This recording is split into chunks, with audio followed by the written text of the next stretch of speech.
Deep in the mist-shrouded valleys of the Rhineland, far removed from the soot and iron gears of the encroaching Industrial Revolution, lies a sanctuary that the modern world has long since forgotten. It is 1830. The town of Idar-Oberstein is waking to a cool, damp morning, the air thick with the scent of pine needles and the eternal rushing song of the Nahe River. Go out here, nestled into the damp green slopes, stands a workshop built not of steel and profit, but of timber, stone, and the patient rhythmic heartbeat of nature itself. You have arrived at this threshold, stepping away from the cacophony of your own life, the endless pings of notifications, the weight of unfinished tasks, and the frantic, unrelenting pace of the future. The door creaks open, revealing a world of shadows and soft amber light filtering through grime-streaked windows. The air inside is remarkably still, cool against your skin, carrying the grounding, earthy aroma of wet moss and pulverized grit. Before you sits a master lapidary, a man whose hands have become as weathered and steady as the very stones he shapes. He sits at a massive horizontal sandstone grinding wheel. It is not powered by steam or coal, but by the relentless churning energy of a water wheel tethered to the stream outside. The wheel spins with a low hypnotic hum, a constant vibrating drone that seems to pull the very tension from your muscles. He holds a piece of raw, jagged agate, a stone that looks like nothing more than a common dull pebble to an untrained eye. But watch, observe the way he positions the stone. There is no haste here. There is no anxiety. He understands that to reveal the beauty locked within the earth, one must surrender to the pace of the stone. He presses the agate to the spinning grid, and a fine, cool mist of water sprays upward, catching the light like diamonds. The sound is transformative, a rhythmic, grinding lullaby that merges perfectly with the gentle gurgling of the river outside. This is a place where time expands, where the world narrows down to the single meditative point of contact between hand and rock. You are invited to stay here in the quiet for as long as you need. Forget the rush, forget the demands of the ticking clock. There is only the stone, the wheel, and the unfolding mystery of the agate's hidden bands. As we settle into the rhythm of this workshop, let your breathing align with the slow circular motion of the wheel. Let your thoughts soften, blurring at the edges, just as the rough surface of the stone is smoothed away by the water and grit. This is a sanctuary of discovery. This is the art of slow grounding labor. You are safe here, anchored in a moment of history, where the only thing that matters is the next rotation of the wheel and the gradual beautiful emergence of light from darkness. The master lapidary leans in closer now, his eyes narrowed, focusing entirely on the hidden treasures within the stone's core. He works with a precision that defies the chaos of the outside world, his fingers moving with an instinctive, learned grace. He knows that every layer he reveals tells a story of geological eons, a silent chronicle of the Earth's cooling fire and pressurized time. And as he works, the room seems to grow warmer, more intimate, a womb of stone and wood where the modern world simply ceases to exist. It is time to let go of the day, to let the weight of your shoulders drop, and to find peace in the patient, endless cycle of the lapidary's wheel. We are about to begin a journey through the layers of the earth, and with each rotation, you will find yourself drifting deeper into a state of profound and restorative stillness. The stone in his hands is not merely rock, it is a fragment of the earth's ancient memory. In the year 1830, in the heart of Idar-Oberstein, the secrets of the mountains are not stolen. They are coaxed out with patience and water. The lapidary holds the agate with a grip that is firm yet gentle, an iron-willed kindness. The wheel continues its steady, low-frequency hum, a sound that vibrates through the floorboards and up into the wooden stool, grounding the entire room in a singular, hypnotic cadence. As he guides the stone across the spinning sandstone, a fine gray slurry is produced, the pulverized essence of both the wheel and the gem. It is a messy, organic process, one that requires a deep understanding of the material. He senses the density of the agate, the way it resists the abrasive surface, and he adjusts the pressure accordingly. There is an absolute, unwavering focus in his movements. In this workshop, the distractions of the outside world are not just absent, they are inconceivable. There is no mail to be delivered, no ledger to be balanced, no political strife that can penetrate these thick stone walls. The only reality is the friction, the water, and the transformation. As you watch him, you may find your own eyelids growing heavy. The rhythmic nature of the work is designed to induce a state of deep restorative rest. It is a form of active meditation that demands nothing of you but your presence. You are an observer of a craft that has been perfected over generations, a lineage of masters who understood that true value lies not in speed but in the integrity of the process. He pauses, just for a moment, to dip the stone into a wooden bucket filled with clear, cool spring water. He swirls it around, rinsing away the grit. When he lifts it back into the amber light, the surface is no longer dull and gray. A translucent band, subtle as a shadow, has appeared. It is a sliver of perfection, a glimpse of the beauty that lies beneath. He smiles, a small imperceptible shift in his features, and returns the stone to the wheel. The grinding continues, the sound now a steady, comforting heartbeat. It is the sound of the earth being shaped, of potential being realized. The room is small, private, and exceptionally safe. The walls are lined with wooden shelves packed with raw stones in various stages of completion. There are chalcedonies, jaspers, and amethysts, all waiting their turn to be touched by the wheel. The air is cool, and the scent of damp stone provides a sensory anchor that makes the room feel distinct, separate from the rest of existence. You are here to witness this, to let the noise of your modern life fade into the background, replaced by the persistent, soft, and rhythmic work of the artisan. As he works, the light from the window shifts, catching the dust motes dancing in the air. The world outside is moving, changing, and perhaps decaying. But here in this workshop, everything is held in a state of grace. You are safe, you are comfortable, you are in a place where nothing is expected of you. The lapidary shifts his weight, his legs adjusting to the long hours of labor. He is a man who has mastered his own body as thoroughly as he has mastered his craft.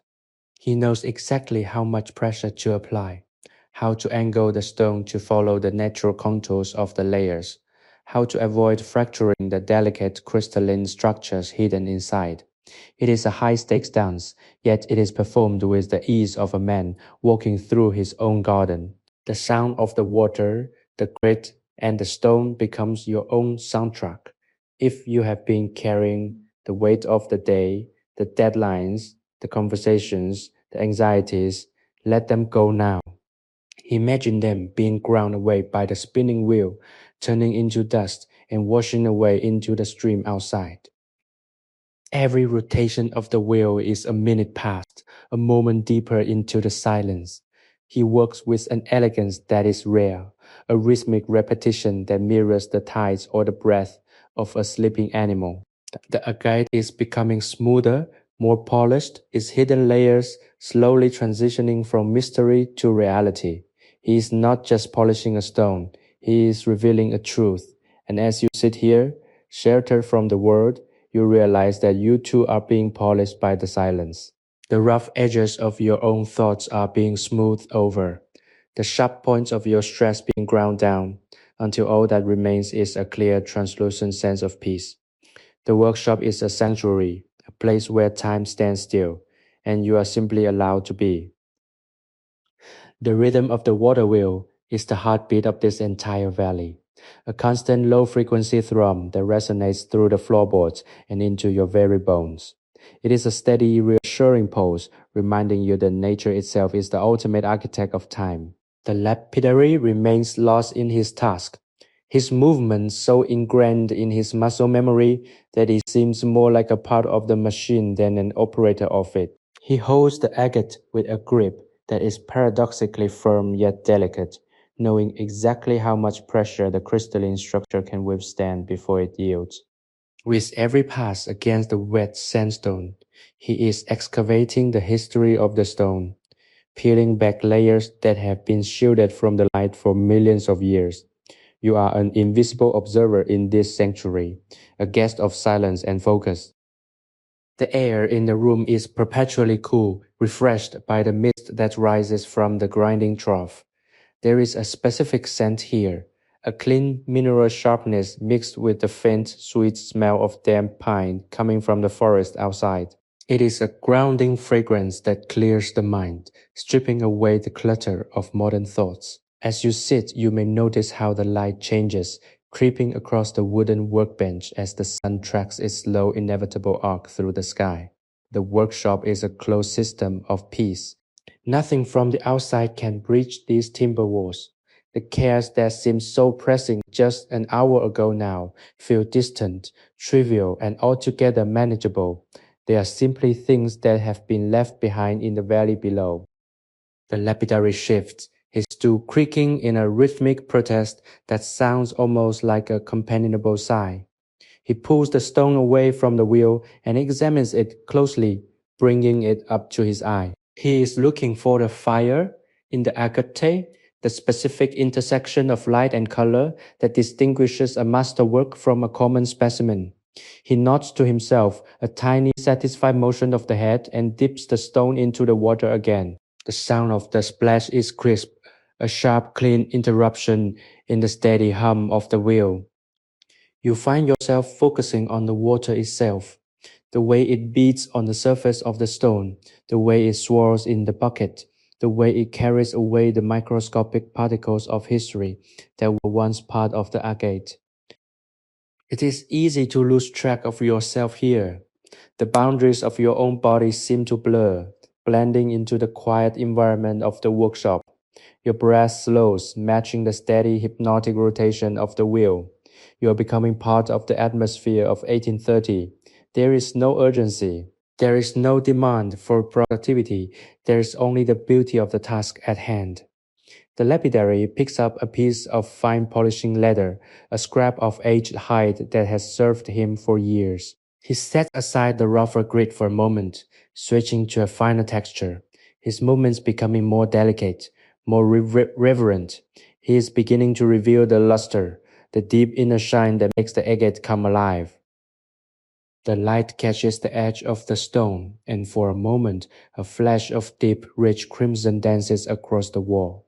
It is a secret, a flicker of color that was hidden in the darkness of the earth until this very moment. You watch as he repeats the motion again and again, refining, perfecting, and polishing. Each stroke is a form of prayer, a focused intent that brings forth hidden excellence. The silence of the room is not empty, it is full of the weight of history and the presence of peace. You are not just watching a man polish a stone.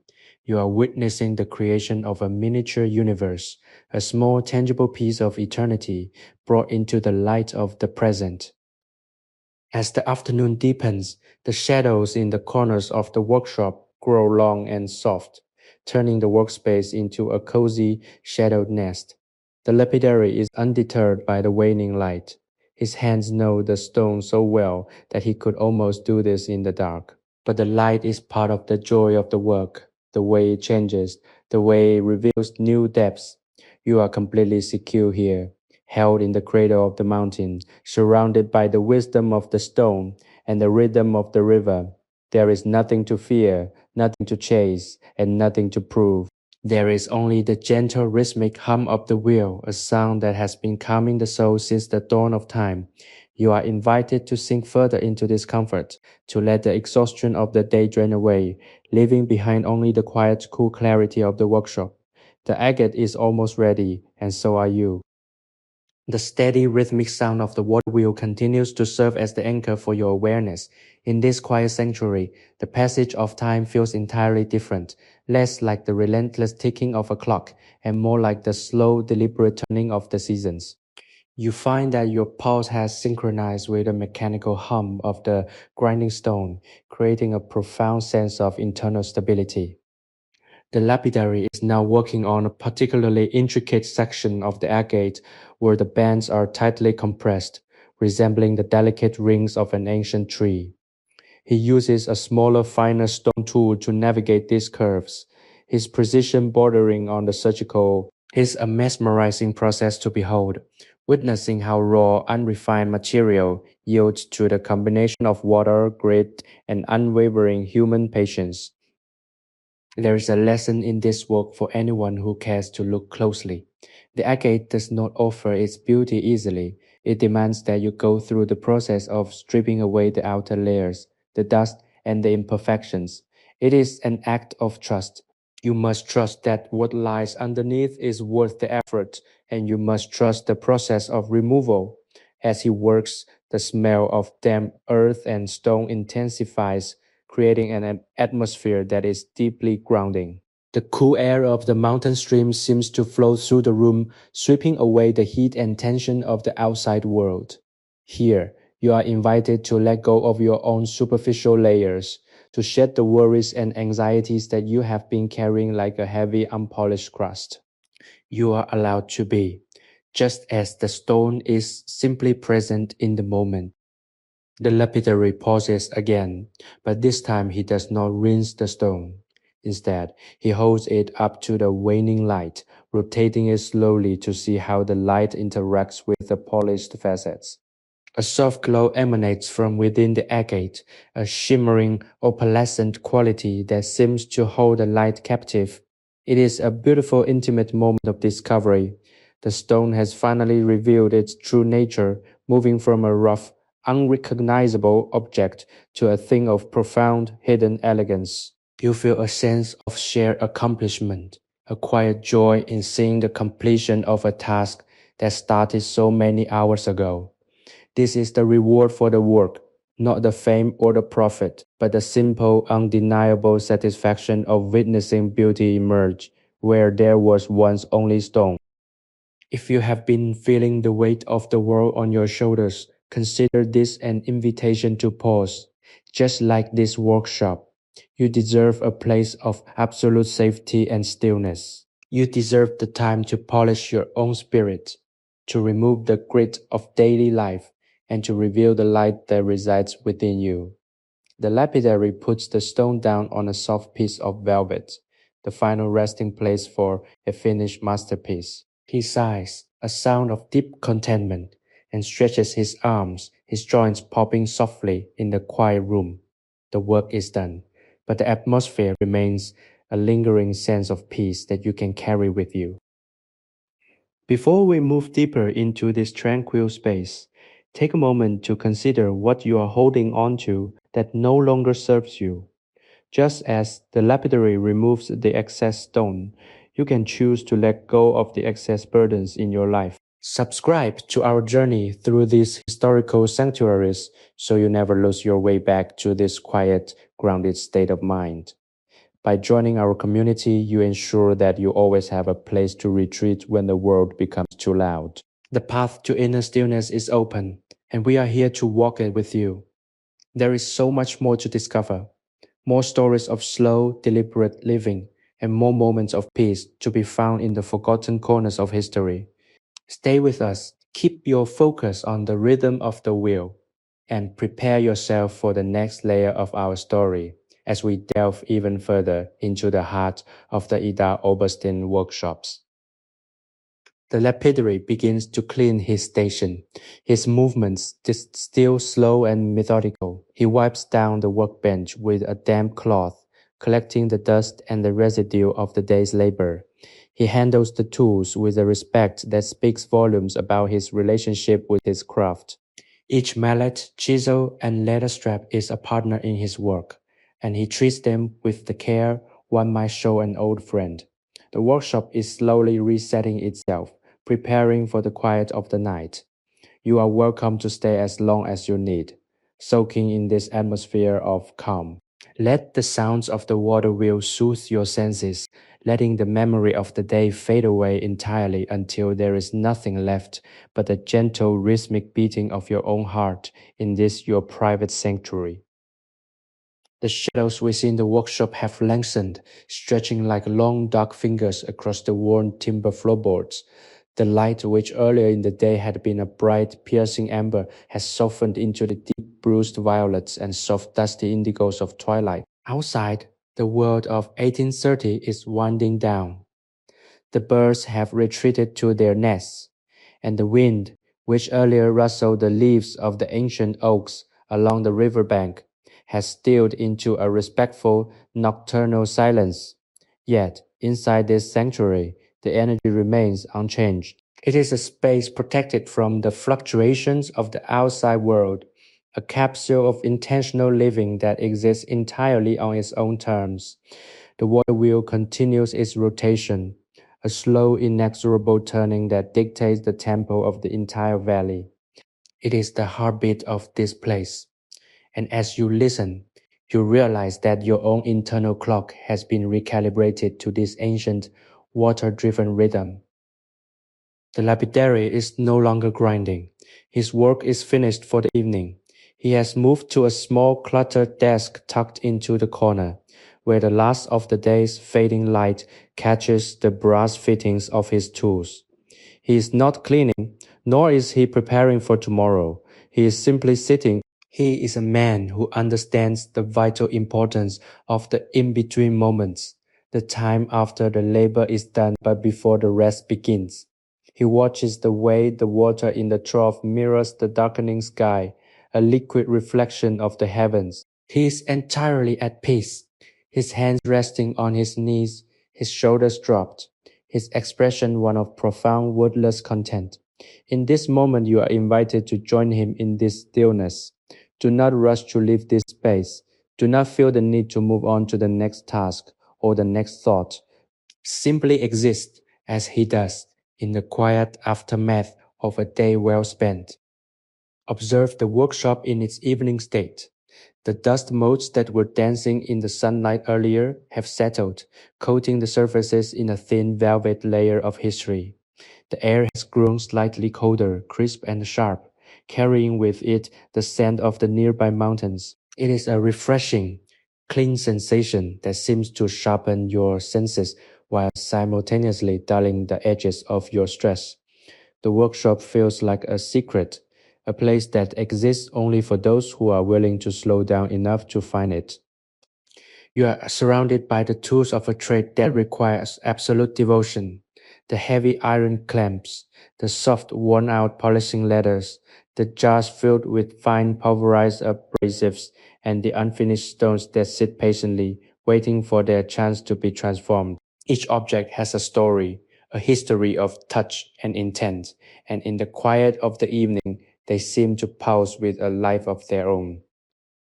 You might find your mind drifting to the complexities of your own life, the projects you're building, the relationships you're cultivating, the very fabric of your existence. Just as the lapidary works on his agate, you're constantly shaping your own reality. But unlike the lapidary, who has the luxury of a slow-moving river to guide his pace, you are often pressured by the frantic speed of the modern world. Use this time to remind yourself that the quality of your work and the quality of your life is not defined by how fast you move, but by how deeply you engage with the process. When you feel overwhelmed, return to this memory. The cool air of the Idar-Oberstein workshop, the smell of the damp stone, the sound of the water wheel, and the quiet, steady, and unwavering focus of the master craftsman. These are your anchors. Whenever the world demands too much of your time, remember that you have the authority to pause, to breathe, and to set your own tempo. The lapidary reaches for a small wooden lamp, a simple oil-burning device that provides a soft, warm glow. He strikes a match. The sudden spark, a bright, flickering event in the gloom, and lights the wick. The room is instantly transformed. The shadows are pushed back, and the warmth of the flame creates a small, intimate halo of light around his workbench. It is a cozy, inviting scene, the kind of place where one could lose themselves in a book or in quiet contemplative thought. He does not rush to close up the shop. He understands that the transition from day to night is a sacred time. He leans back in his chair, watching the flame dance. The flickering light catches the polished agate on the desk, casting tiny dancing rainbows onto the wall, reflections of the stone's hidden inner beauty. There is an immense comfort in knowing that this sanctuary is always available to you. You do not need to be in 1830 to experience it. You simply need to cultivate the capacity for stillness within your own mind. The lapidary is a symbol of the quiet, disciplined life that is accessible to anyone who seeks it. He's not a man of great wealth or fame, yet he possesses something far more valuable, a sense of peace that is entirely self-contained. He is the master of his own time, a king of his own small wooden kingdom. As you watch him, let the last of your tensions dissolve. Feel the weight of your limbs as they become heavy and relaxed. Allow your breathing to remain deep and rhythmic, mirroring the slow, steady flow of the water outside. There is nothing left for you to do today. You have arrived at the end of the journey, and the destination is nothing more and nothing less than this moment of perfect, unadulterated peace. The flicker of the oil lamp has settled into a steady golden glow, casting long dancing silhouettes against the rough-hewn timber walls of the workshop. The lapidary has finally stood up, his movements slow and deliberate, as if he is carefully folding away the day's energy. He walks to the small multi-pane window and pushes it open just a crack. The night air rushes in, chilly, sharp, and laden with the crisp perfume of the Nahe Valley, a stark, invigorating contrast to the warmth of the room. Outside, the world is a symphony of nocturnal stillness. The water wheel, however, continues its relentless, hypnotic rhythm. It is a sound that connects this small room to the vast geologic cycles of the earth. He pauses at the window, looking out into the velvet dark, perhaps listening to the river as it rushes over the rocks, carrying the grit and the secrets of the mountains down toward the Rhine. There is a deep resonant connection between the man and the land, a bond forged through years of shared labor. You are watching a man who lives in harmony with his environment, a concept that feels almost like a forgotten language in your own time. He does not fight against the constraints of his reality. He works within them, transforming the limitations into opportunities for grace. When he turns back from the window, his face is etched with the lines of experience, not lines of worry, but lines of deep, contemplative thought. He reaches for a small iron kettle, resting on a tree bed near the dying embers of a small hearth. The water inside is still warm, and he pours it into a ceramic cup, the steam rising in a thin, ethereal curl that catches the lamplight.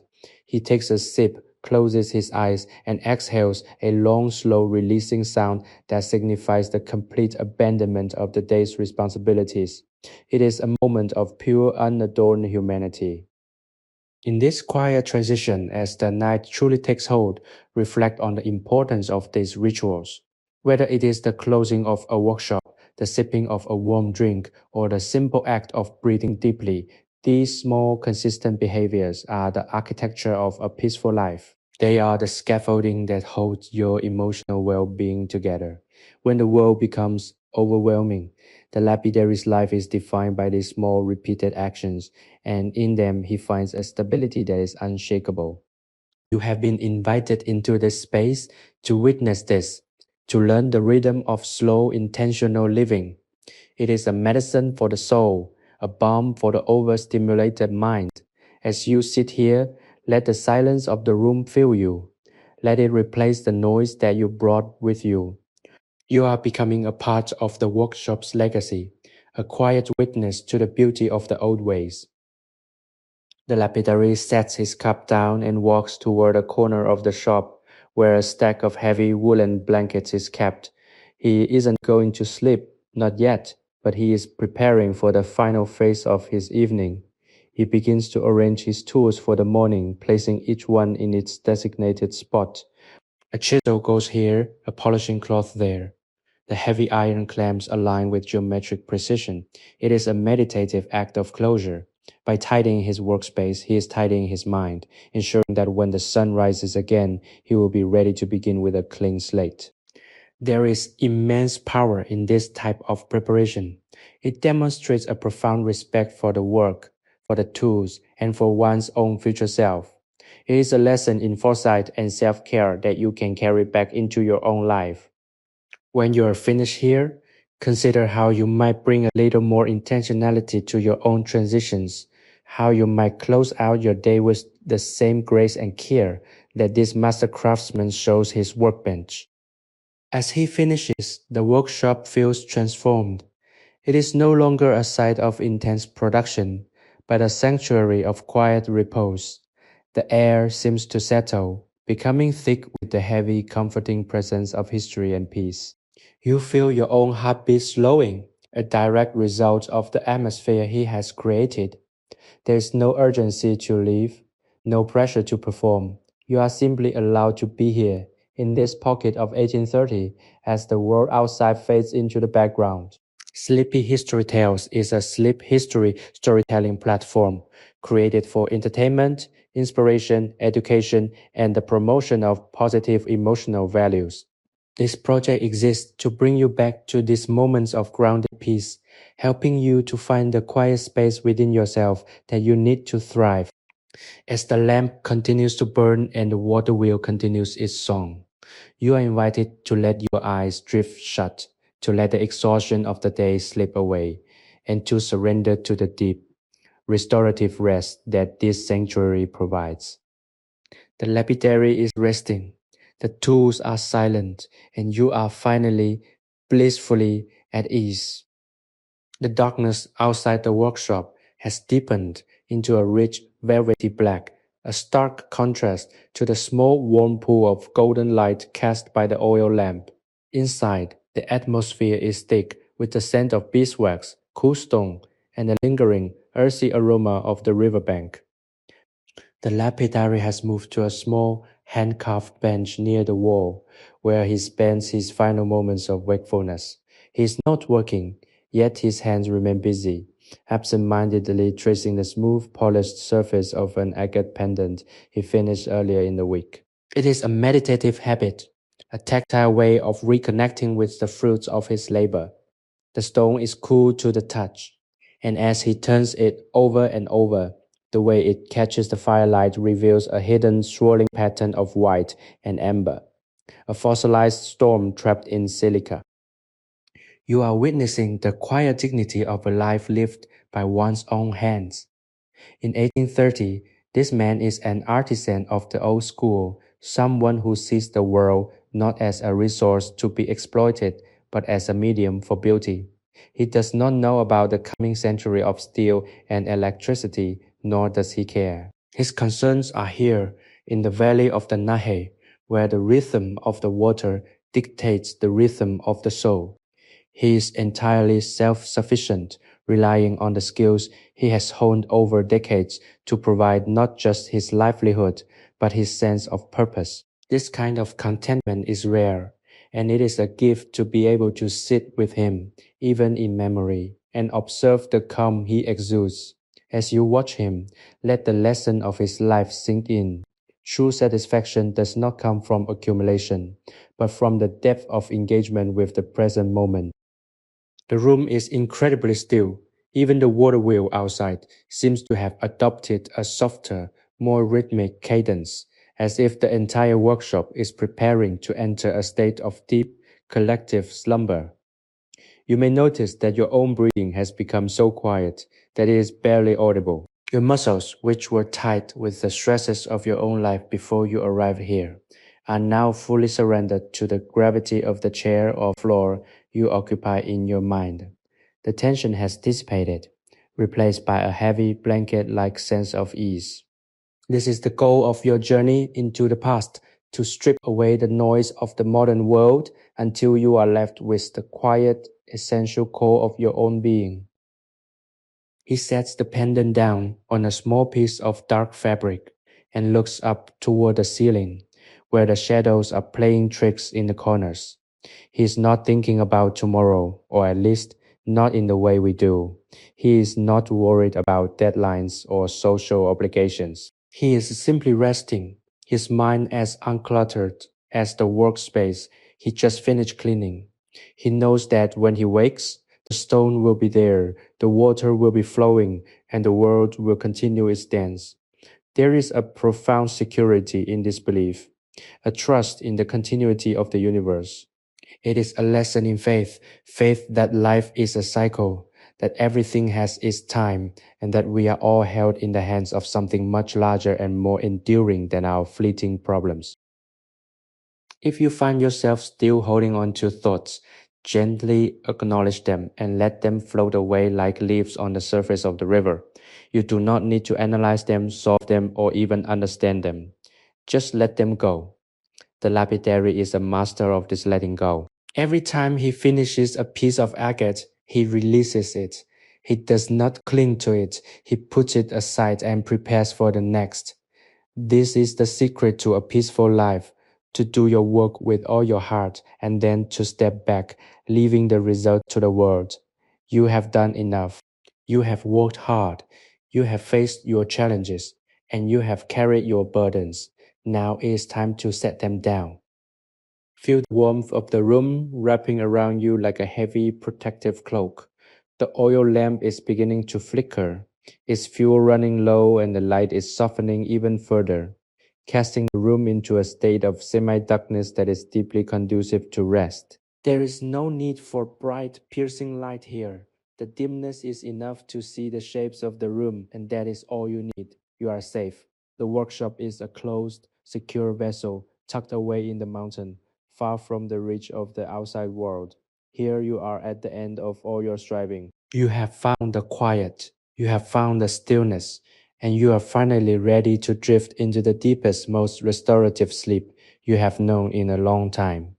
The rhythm of the river, the hum of the wheel, and the steady breath of the craftsman are all guiding you home into the heart of the night. The air in the workshop has grown thick with the cozy, intimate scent of smoldering wick and cooling stone. The oil lamp is now little more than a tiny golden ember, casting a flickering, hypnotic glow that makes the shadows on the walls dance in slow, rhythmic pulses.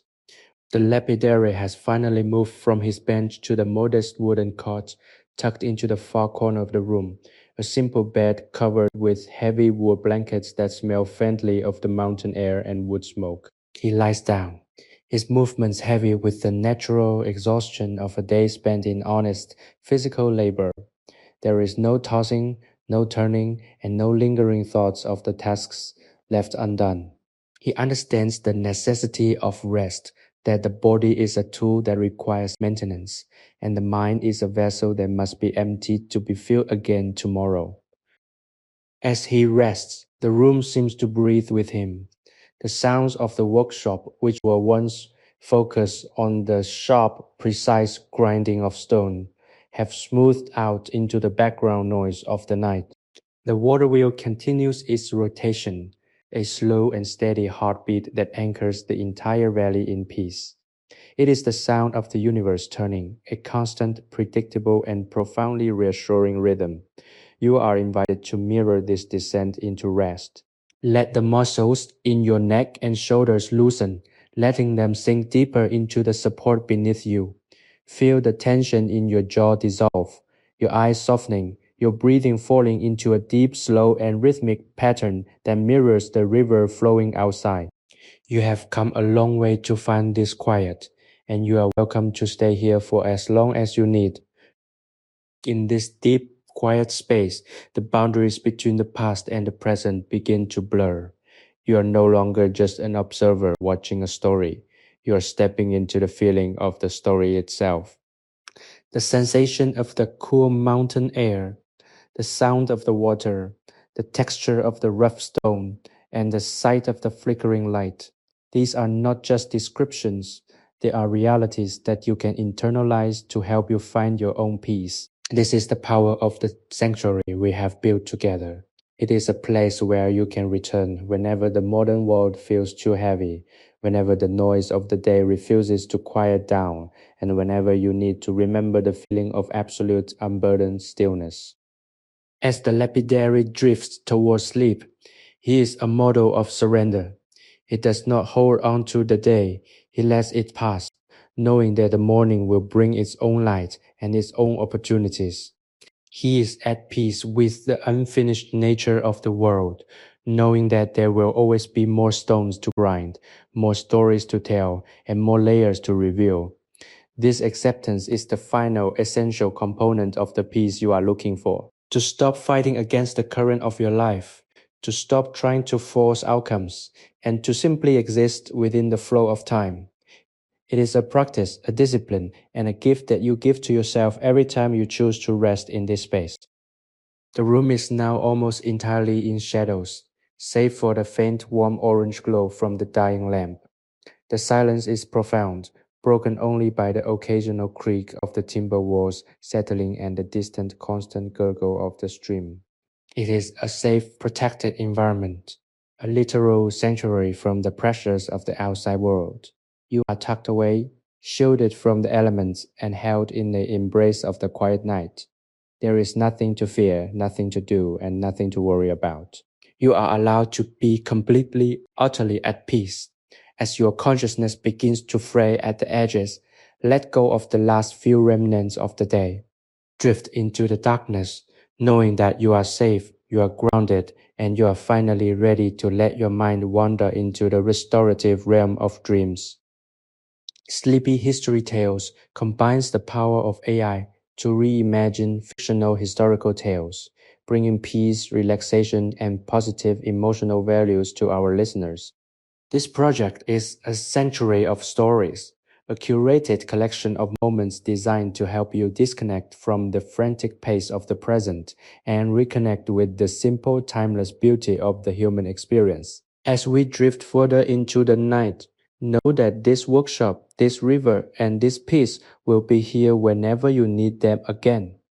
The lapidary is breathing deeply, his sleep deep and restorative, and you are invited to join him there, falling into the same quiet, undisturbed, and deeply peaceful slumber. Let the last bits of your awareness fade away as the steady turning wheel of time carries you into the stillness of the night.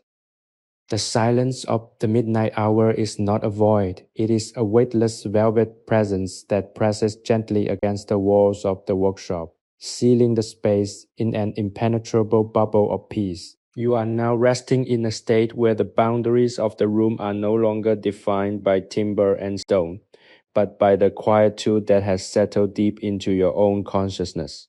The lapidary is long asleep, his breathing a steady rhythmic cadence that syncs perfectly with the slow rotation of the water wheel outside. If you listen closely, you can hear the faint, crystalline tinkling of water droplets falling from the pedal of the wheel into the dark, rushing current of the stream. It is a sound that connects the earth to the sky, a perpetual cycle of movement that has continued for centuries, indifferent to the rise and fall of human ambition. You have arrived at the deepest layer of the experience. The day is fully extinguished. The lamp has flickered out, leaving behind only the ghost of a scent, a wisp of smoke that quickly dissipates into the cool mountain air. The room is now illuminated only by the faint silver luminescence of the moon, which filters through the multi-pane windows and paints the floor in soft, ethereal geometries. In this light, the rough, unworked stones on the workbench look like slumbering creatures, their jagged edges softened by the shadows. Everything here is resting. The tools, the wood, the water, the stone all have returned to a state of primordial stillness. You are invited to join this collective repose. Feel the floor beneath you, the solid, unyielding earth that holds you up, providing a foundation for your spirit to finally come to rest. Do you feel the shift, the transition from the busy striving self to the simple breathing observer? This is where the true restoration happens. By detaching from the demands of the world, you allow your own internal architecture to settle into its natural harmonious shape. The stress that once sat in your chest like a stone has been polished away, much like the agate on the workbench. You are becoming lighter, more translucent, more capable of holding the light.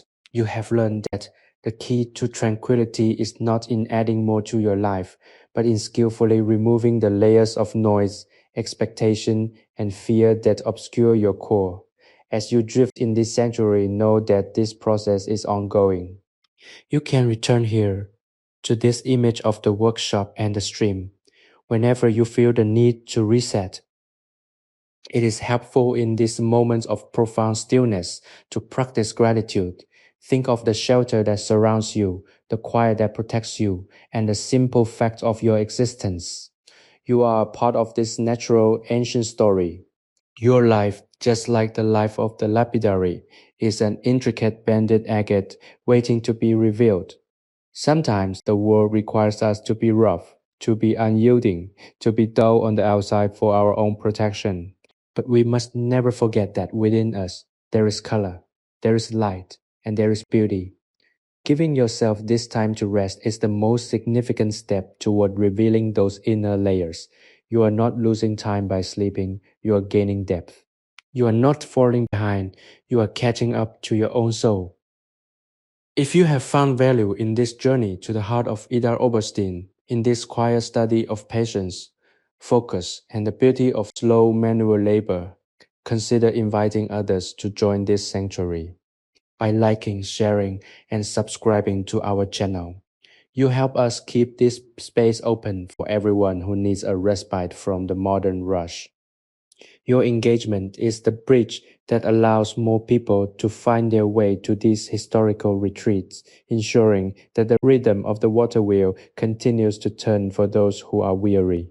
Together, we are building a collection of stories that act as a shelter against the storm of the present. Thank you for being a part of this community, and thank you for choosing to prioritize your peace. As the night continues, let the last remnants of thought drift away entirely. Do not try to hold on to the story. Do not try to analyze the lesson. Simply exist in the feeling of the night. The water is moving, the stars are watching, and you are perfectly safe. The lapidary's dream is your dream. His peace is your peace. There is nothing left to achieve, nothing left to solve, and nothing left to fear. The universe is holding you in its palm, rocking you gently in the cradle of the midnight air. As you slide into the deepest level of consciousness, let the sound of the stream become your internal heartbeat, a constant, refreshing, and eternal song that carries you into the realms of pure restorative rest. The transition is complete. You are fully anchored in this moment and you are ready to let go of everything else. The silence in the workshop has reached a profound, almost tangible depth, as if the very air has thickened with the stillness of the mountain night. Outside, the Nahe River continues its ancient, unending journey, a dark ribbon of water cascading over smooth, river-worn boulders. The sound of this constant motion is the only anchor in a world that has otherwise vanished. Within the workshop, the shadows have claimed everything. The workbench, the tools, the heavy wooden beams, and the floorboards all seem to have merged into a singular dark form, a protective shell that guards the interior from the vast open cold of the valley night. You are no longer observing from a distance. You are folded into the heart of this silence, existing within the same space as the sleeping artisan. In this deep, monochromatic darkness, the senses begin to recalibrate. Without the distraction of visual details, the sense of touch becomes paramount. You can feel the coolness of the air on your skin, a sharp, crisp sensation that signals the purity of the environment. You can feel the weight of the gravity that pulls you toward the earth, grounding you in a way that the frantic activity of the day never allowed. There is a profound security in this connection to the ground. It is the same security the lapidary feels when he is at his bench, the knowledge that he is supported by something solid, something enduring, something that has been here long before him and will remain long after he is gone. This is the bedrock of peace, the realization that you are small, you are temporary, and yet you are intimately, inextricably connected to the whole. Consider the nature of the agate that sits on the workbench waiting for the morning light. It spent eons in the dark, buried under layers of volcanic ash and cooling magma, forming its complex banded structure in complete pressurized obscurity. It did not struggle to become what it is. It simply allowed the forces of the earth to work upon it slowly, inevitably, and without interruption. Your own life is not so different. You are currently in a period of formation shaped by the pressures and the heat of your experiences. There is no need to fight the process. The sometimes painful intensity of your daily life is merely the earth of your reality, pressing down, adding layers of color and texture to your soul. In the quiet of this workshop, you are invited to trust that process, to believe that the pressure you feel is not a sign of failure, but a sign of transformation. The rhythm of the water wheel outside remains the most consistent element of this sanctuary. It is a slow pulsing beat that seems to bypass the conscious mind and speak directly to the autonomic nervous system. It is a reminder that there is a pace to life that is slower, deeper, and more reliable than the one we typically inhabit. When you feel the need to rush, when you feel the anxiety of the ticking clock, return your attention to this mental image. Imagine the great wooden wheel, dripping with cold, clear water, turning through the arc of its path with absolute unhurried grace. Imagine your heart beating in time with that rotation. With every revolution, feel a layer of your anxiety falling away, being washed down into the dark, churning water of the river, leaving you clean, polished, and ready to rest. There is a unique beauty to the 1830 setting, a period where the world felt vast and the local environment was the entire universe. There were no global distractions, no instant communications, and no expectation to be everywhere at once. The lapidary's entire world was this workshop and the path to the stream. He knew the patterns of the river, the changing light of the season, and the weight of the stone in his hands. This limitation was his freedom. By narrowing his focus to the essential, he achieved a level of clarity that is almost impossible to replicate today. You are experiencing this freedom now. You have been granted permission to abandon your responsibilities, to disconnect from your network, and to reside entirely within this small timber-framed world. The walls of the workshop are your boundaries, and within them you are absolute master of your own peace. As the night progresses toward the early hours, the temperature in the room drops, making the warmth of your own imagination feel even more luxurious. Wrap yourself in the feeling of this sanctuary. Let the image of the workshop be a physical blanket that you pull around your shoulders, insulating you from the concerns that wait for you in the light of day. There is no tomorrow yet. There is only the darkness, the stream, the sleeping craftsman, and your own slowing pulse. You are doing exactly what you need to be doing, nothing at all. You are drifting in the stream of time, supported by the weight of history, and guided by the gentle, persistent rhythm of the mountain. Every breath is deeper than the last, every thought more blurred and less urgent. As you finally allow the day to dissolve entirely, leaving you in a pure, unadulterated state of deep, restorative rest. The quiet that permeates this mountain workshop is not merely an absence of noise. It is a heavy velvet cloak that wraps around the senses, insulating the spirit from the relentless demands of the world. Even in the deepest hours of the night, when the world outside seems to have fallen into a state of suspended animation, the workshop remains alive in its own unique, hushed way. The timber walls, aged by decades of exposure to the damp valley air, seem to breathe, expanding and contracting with a slow rhythmic pulse that mirrors the heartbeat of the nearby Nahe River. You are here, nestled in this ancient space, and the feeling of isolation, once perhaps a source of loneliness, is now transformed into a sense of profound protective privacy. You are a guest of history, welcome into this sanctuary where the only requirement is your willingness to let go. Think of the materials that surround you, the raw, unrefined agates that sit patiently on the workbenches, their hidden beauty shielded by layers of common stone. Think of the tools smoothed by the sweat and grip of generations, their iron edges now dull and silent in the dark.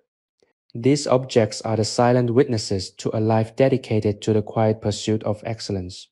They do not strive, they simply exist, and as you reside in this space, you are invited to adopt the same attitude of effortless existence. You have spent your day struggling, achieving, and navigating the complexities of your own life. Now, the time for struggle is over. Here, in the dark of 1830, your only job is to be still, to observe the stillness, and to allow that stillness to seep into the marrow of your bones. The moonlight has shifted, casting a long, ethereal beam across the center of the floor, illuminating the fine crystalline dust that has settled there. This dust is the residue of the work, the tiny fragments of the mountain that the lapidary has spent his day grinding into the light. It is a humble, overlooked byproduct of his labor, yet it captures the moonlight like a field of stardust. In your own life, you may feel as though your efforts are often unrecognized or reduced to mere grit, the invisible dust of daily existence. But consider this, it is only through the grind, through the friction, and through the slow, patient process of being shaped that the inner beauty is revealed. You are not just the dust, you are the stone, and you are the artisan. You are the one who is being polished, and you are the one doing the work of refining your soul. There is a powerful grounding energy in the realization that you are part of a lineage of seekers. People have been coming to places like this for centuries, seeking shelter, seeking silence, and seeking the ability to hear themselves think without the interference of the crowd. The Nile River has been carving this valley for millennia, long before the first workshop was built, and long before you found your way to this story. Its constancy is a reminder that your worries, no matter how monumental they may feel to you, are small passing flickers in the timeline of the earth. The mountain does not care about your to-do list. The river does not care about your social obligations. The stars do not care about your failures. They only exist, and in their existence, they offer you an invitation to simply do the same. If you find your mind wandering toward the task of tomorrow, gently guide it back to the water wheel. Visualize the great heavy wheel, its paddles slick with cold water, turning with an inexorable, mesmerizing steadiness. With every revolution, the world changes, yet the wheel remains, doing its work, staying true to its design. Can you be like the wheel? Can you accept the role you have been given in the grand design, moving with grace and consistency, regardless of the darkness or the difficulty? You don't have to carry the weight of the entire world. You only have to perform your own part in your own time, with the steady rhythm of a soul at peace. Let the image of that turning wheel be the final anchoring thought before you lose yourself completely to the darkness. The workshop is growing colder now, a crisp, invigorating chill that sharpens the edges of your awareness just before they fade. It is the perfect temperature for deep, dreamless sleep. The blankets provided by the history of this place are thick and warm, woven from the wool of mountain sheep and treated with the scent of pine and hard fire. As you pull them up around you in your mind, feel the weight of them pressing down, signaling to your body that it is time to surrender. Your limbs are heavy, your thoughts are fragmented, and the world outside the workshop is a distant, unreachable planet. You are here, you are protected, and you are finished. Let the final lingering hum of the water wheel pull you down into the cool, dark waters of rest, where the only thing that exists is the quiet, and the only thing that matters is the peace that you have rightfully earned. The environment within the workshop has reached a state of perfect crystalline equilibrium. The air is still, the temperature is crisp, and the darkness is absolute, save for the faint silver glint of moonlight reflecting off the damp stone floor. You are currently positioned in the deepest, most tranquil center of the sanctuary. The lapidary's breathing has become a slow, rhythmic pulse that defines the quiet of the room. It is a steady, reassuring sound that serves as a metronome for your own transition into deeper states of consciousness. You are no longer merely visiting. You are integrated into the fabric of this space. You have become part of the stillness, a silent companion in a room where nothing is required and everything is provided. This is the moment to fully embrace the art of letting go. Throughout your life, you have been taught to hold on to your plans, to your expectations, to your identities, and to your perceived responsibilities. But true peace, the kind found in this 1830s mountain retreat, requires the opposite.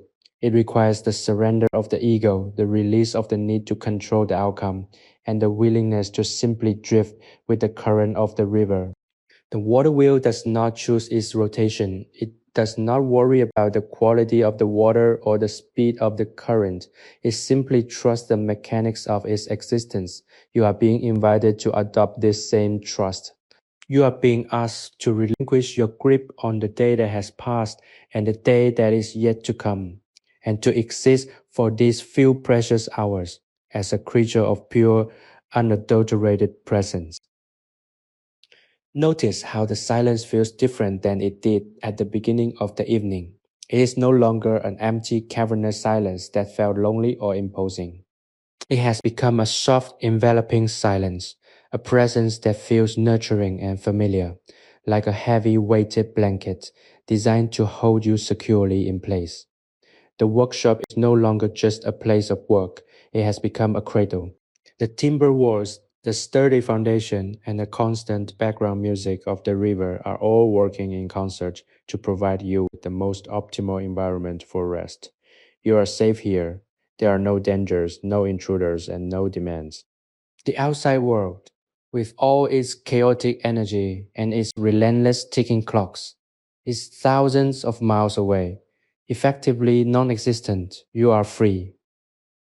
As you drift closer to the edge of sleep, consider the concept of layers.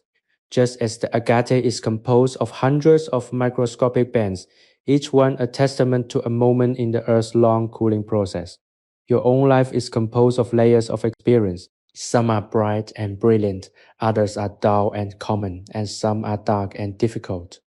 Often we try to hide the dark layers, or we feel ashamed of the dull ones, wishing they were as vibrant as the ones we see in others. But in this workshop, we learn that every layer is essential. Without the dark, there would be no contrast for the light. Without the common, there would be no appreciation for the brilliant. You are a masterpiece of your own making, and every moment you have lived has contributed to the unique pattern of your soul. Do not judge your layers. Simply accept them, polish them with patience, and recognize that you are exactly what you were meant to be. If you have found this journey into the past, into the quiet, and into the heart of the stone grinding sanctuary to be a source of genuine comfort, remember that this path is open to you always. You have a sanctuary within you that can be accessed whenever the noise of the modern world becomes too much to bear. If this session has helped you find a moment of peace, consider subscribing to our channel and becoming a part of our growing community of listeners who value the restorative power of history and silence. By doing so, you ensure that you are notified whenever a new, quiet sanctuary is opened, allowing you to return to this state of grace whenever you need it. Let this be your final call to action tonight, a small intentional commitment to your own well-being. By joining us, you are affirming that you deserve this peace and you are taking a tangible step toward a life lived with more intention, more patience, and more stillness. The final shift is happening now. Your consciousness is no longer anchored to the floor, or the walls, or the image of the lapidary. It is becoming lighter, more ethereal, drifting like the mist that rises from the river at dawn. The sounds of the workshop are fading into the background, becoming a soft, indistinguishable hum that provides a backdrop for the landscape of your dreams. You are descending into the dark, welcoming depths of sleep, where you will be washed clean of the day's residue. The lapidary is breathing in, breathing out, a steady rhythmic cycle that you are now joining in your own slumber. There is no more to do. The stone is polished, the workshop is quiet, the night is long, and you are finally completely at rest. Let go of the last thread of awareness, sink into the velvet darkness, and find the sleep that you have been waiting for.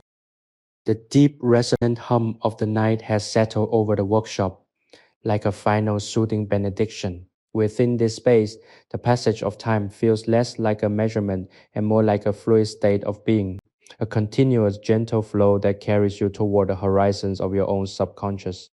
You are no longer navigating the world of the living, nor are you caught in the anxieties of the past or the pressures of the future.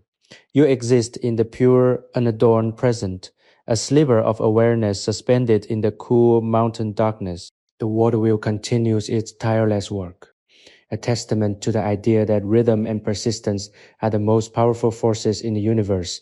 It does not stop, it does not complain, and it does not seek recognition. It simply turns, and in that turning, it sustains the world around it. You are learning to mirror this, to find your own internal rhythm, and to trust it above all else. As your awareness deepens, the visual imagery of the workshop begins to soften, the edges of the timber beams and the sharp corners of the workbench blurring into a gentle amorphous haze. This is the hallmark of the transition, the moment when the mind stops trying to categorize and observe and instead begins to merge with the environment. You can feel the coolness of the air as if it were a physical weight, a refreshing, crisp sensation that settles upon your skin and encourages every muscle fiber to unwind. The scent of the room, that complex, earthy perfume of wet stone, pine needles, and age-old wood, has become the atmosphere you are breathing. It is an honest, grounding scent that invites you to be exactly who you are without pretension or disguise. Consider the journey of the agate again, from the fire of the earth to the cooling of the crust, and finally to the hands of the lapidary. It has traveled across geological eons to be here, in this room, on this night. You are not so different. You too have traveled across the vast, often turbulent history of your own life to be in this moment of rest. You have survived the heat of ambition and the cold of disappointment. You have been shaped by the abrasive elements of the world, just as the stone was shaped by the grit and the river. And yet, here you are, polished, unique, and finally ready to reveal the inner light that has always been yours. This rest is not an end, it is a vital part of your own creation. It is the period of time when the work of the day settles into the architecture of your soul, making you stronger, clearer, and more resilient for the challenges that may come when the sun rises again. There is a profound, almost sacred quality to this surrender. Many people spend their entire lives fighting the need for rest, treating sleep as an inconvenience or a loss of productivity. But in this sanctuary, we understand the truth. Rest is the ultimate productivity. It is in the silence, in the darkness, and in the slowing of the heart that the body repairs itself and the mind reconciles the experiences of the day. You are participating in a fundamental biological and spiritual necessity. By allowing yourself to be still, you are honoring the vessel of your life.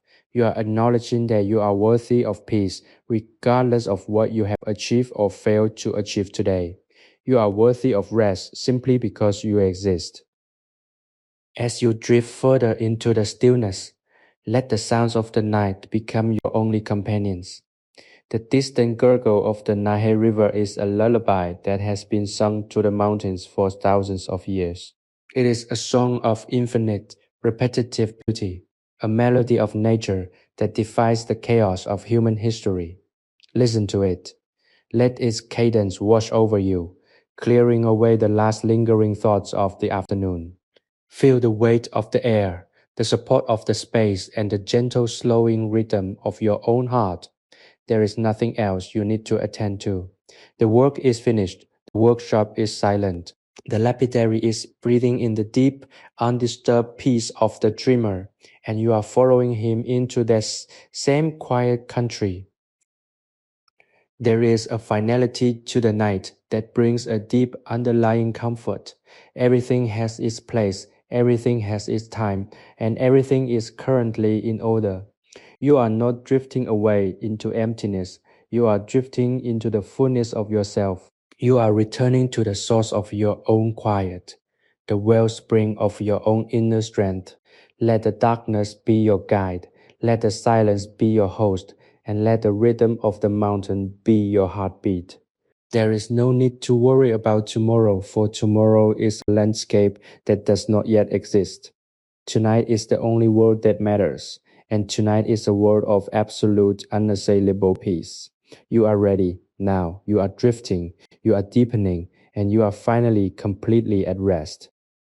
The night has fully claimed the workshop, wrapping the small timber building in a shroud of impenetrable, comforting darkness. In the absolute quiet, you can finally hear the true symphony of the valley, the slow, rhythmic expansion of the old wooden beams, the soft creaking of the water wheel's axle as it turns in the dark, and the incessant melodic splashing of the Nahe River against the riverbed stones. This is the soundtrack of the earth, an ancient and unhurried music that plays on regardless of human activity. Within this sanctuary, you are finally allowed to harmonize with that song. Your own internal noise, the frantic chatter of the day's responsibilities, and the echoes of social interactions has finally faded into the background, leaving you with a clean, resonant stillness. You are like a bell that has stopped ringing, waiting for the silence to return so that you may truly understand your own vibration. Focus for a moment on the sensation of your own breathing. Each inhale is a cool, crisp draft of mountain air, clean and invigorating, filling your lungs and bringing clarity to your mind.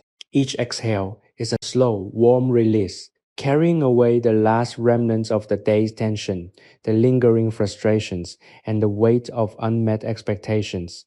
There is a profound meditative beauty in this cycle. It is the most basic act of survival, yet in this space it becomes an act of intentionality. You are not just breathing, you are choosing to nourish your spirit. You are participating in the rhythm of the universe, aligning your small personal cycle with the larger eternal cycle of the night.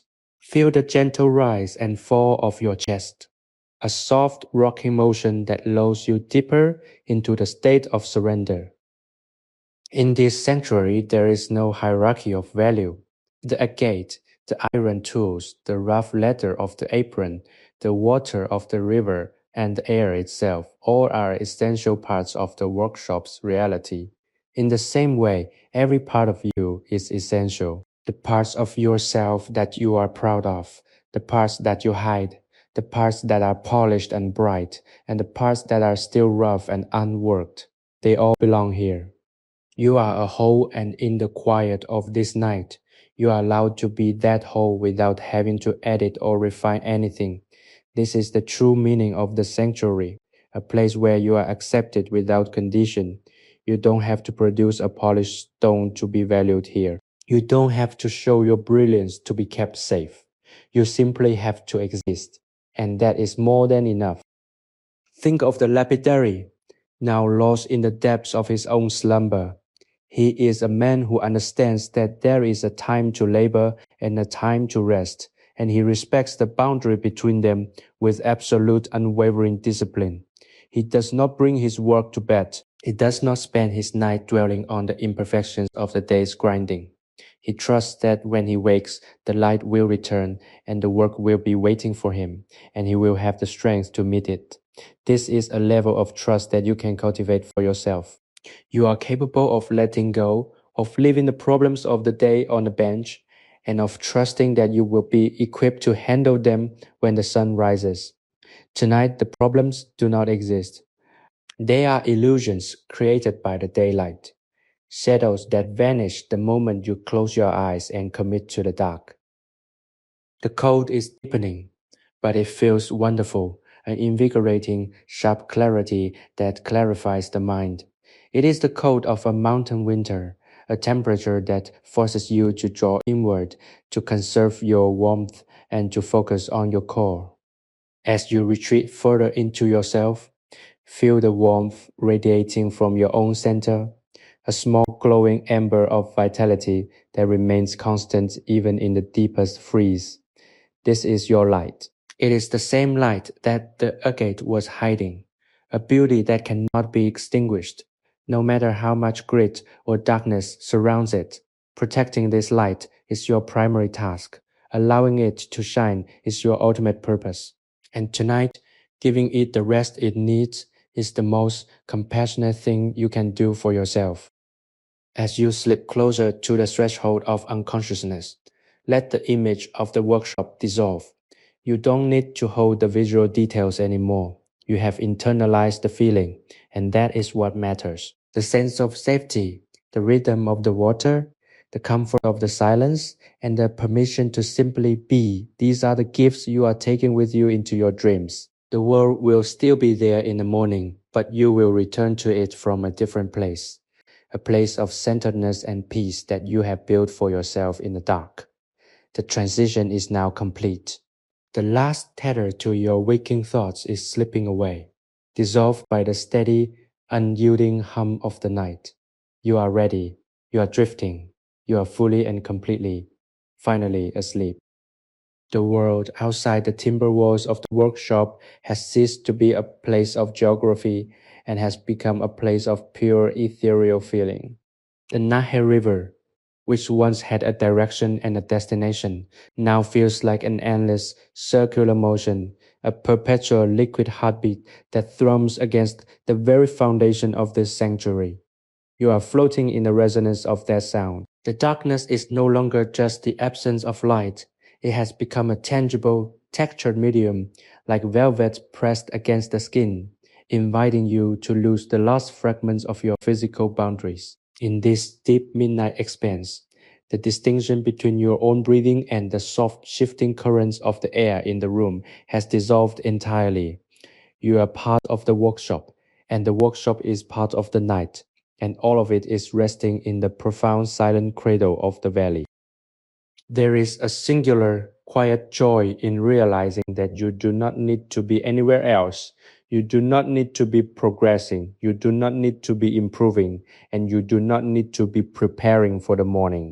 That sense of urgency, that subtle nagging itch at the back of your mind that demands you do more, has finally mercifully been silenced. It has been replaced by a deep, hollow resonance of contentment.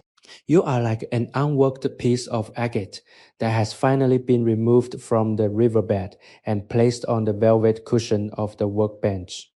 You are no longer buffeted by the current. You are held, you are stable, and you are ready for the stillness to penetrate you. This is the ultimate luxury, to be completely unneeded, completely unhurried, and completely at peace.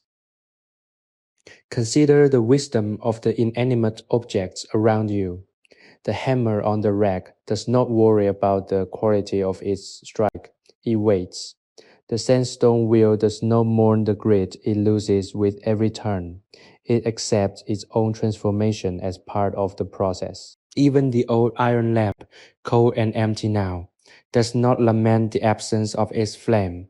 It knows its purpose is to hold the capacity for light, even when it is dark. You are surrounded by teachers of endurance, objects that understand the value of patience far better than any human mind ever could. Learn from them. When you feel the need to rush, remember the stone. When you feel the need to be everything to everyone, remember the tool. When you feel the need to shine constantly, remember the lamp. There is a season for all things, and tonight, the season is stillness.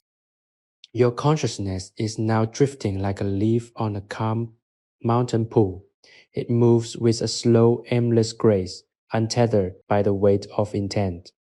You can feel the edges of your awareness softening, the sharp definitions of your daytime self blurring into the soft, comforting focus of the dream state. Thoughts no longer arrive as coherent sentences. They arrive as sensory impressions, the cool scent of damp wood, the distant rhythmic thrum of the water, the feeling of heavy woolen blankets tucked against your sides. These impressions are the building blocks of your rest. They are the materials that will construct the safe interior world of your dreams, a place where you can continue to find the peace that this workshop has so generously offered you. If you ever feel the urge to pull yourself back, to check the time, to worry about the future, or to anchor yourself to the responsibilities that await you, remind yourself of the water wheel. Visualize that massive wooden circle turning, taking each moment, lifting it out of the dark, and then gently releasing it back into the stream. You are doing the same.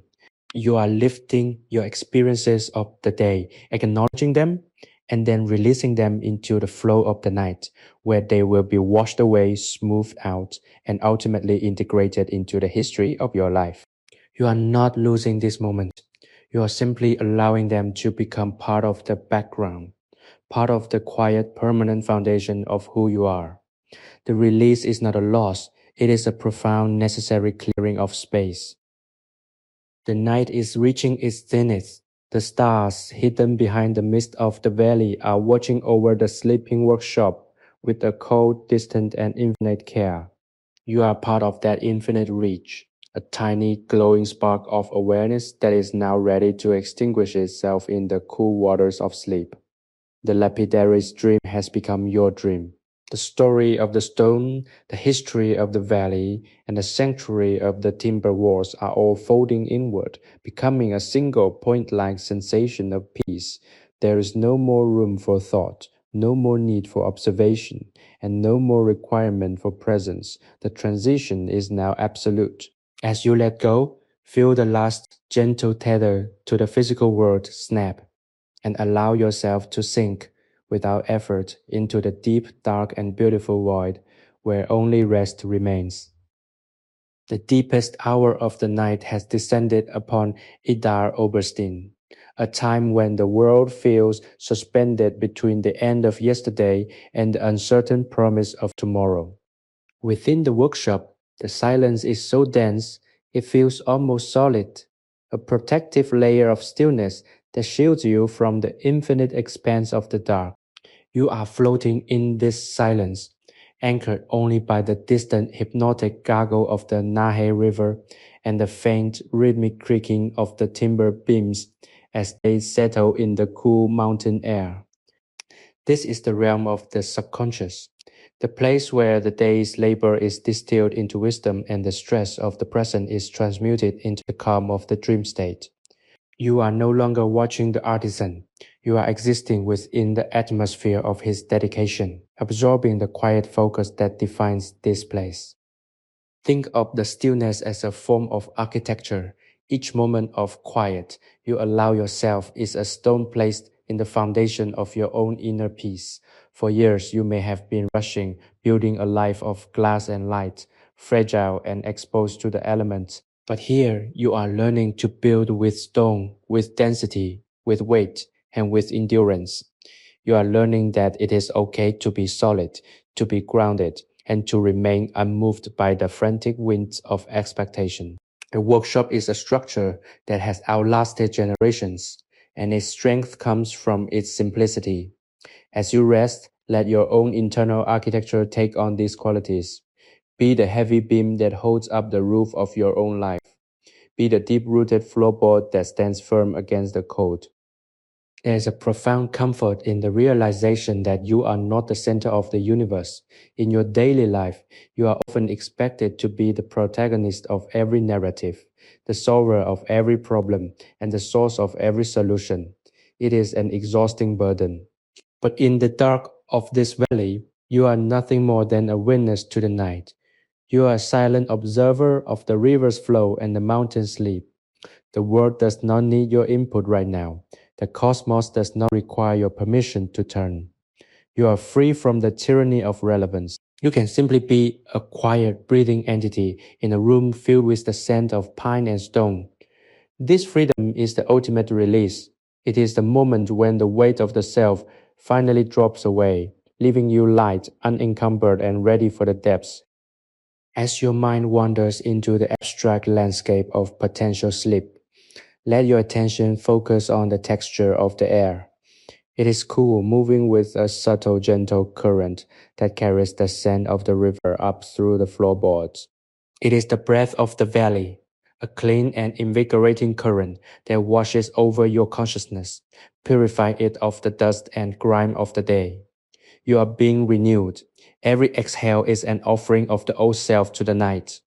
Every inhale is an intake of the pure wild energy of the mountains. You are becoming a conduit for this stillness. You are allowing the peace of the 1830s to enter you, to settle into your muscles, and to fill the spaces between your thoughts with a calm, steady light. If there are any lingering worries, any final stubborn thoughts about what you have yet to do, visualize them as small dull pebbles that you are dropping into the dark water of the river. One by one, you let them fall. You don't have to carry them into your rest. You don't have to carry them into the next day. The water is deep and the current is strong. You will take them away, tumbling them over the river stones, smoothing their sharp edges and turning them into something else entirely. You are not losing your responsibilities. You are simply placing them in the care of time. Time is a master sculptor. It will handle the work. It will shape the outcome. Your only job is to be still, to trust the flow, and to sink into the dark, welcoming depths that await you. The threshold of sleep is now just a whisper away. The sounds of the workshop are fading into a singular, undifferentiated hum, the sound of the word breathing. You are no longer in control of the narrative. The narrative is carrying you. You are a passenger on the river of the night, and the current is taking you toward the deep, restorative waters where only peace exists. Let go of the last faint thread of your waking identity. Let the workshop, the river, and the artisan merge into a single sensation of profound unending rest. The door to the waking world is closing, and the gate to the sanctuary of the dream is opening. Walk through it, leave the burden of your identity behind, and surrender to the magnificent, dark, and utterly peaceful void. You are done, you are home, you are ready to sleep. The midnight shroud has deepened, turning the world into a realm of pure shadow and subtle tactile sensation. You are submerged in the stillness of the Idar-Oberstein Valley, a place where time has lost its sharp ticking edges and dissolved into the smooth, rolling rhythm of the river. The air within the workshop is now so still that you can almost feel the temperature shifting, a slow, gentle cooling that encourages the body to retreat inward, conserving its warmth like a seed preparing for the winter.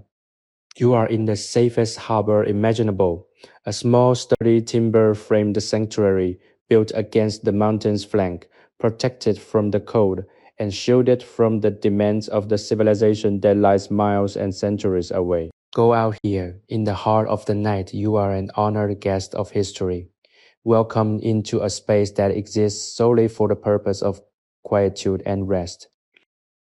In this sanctuary, there is no need for the visual, for the external, or for the material.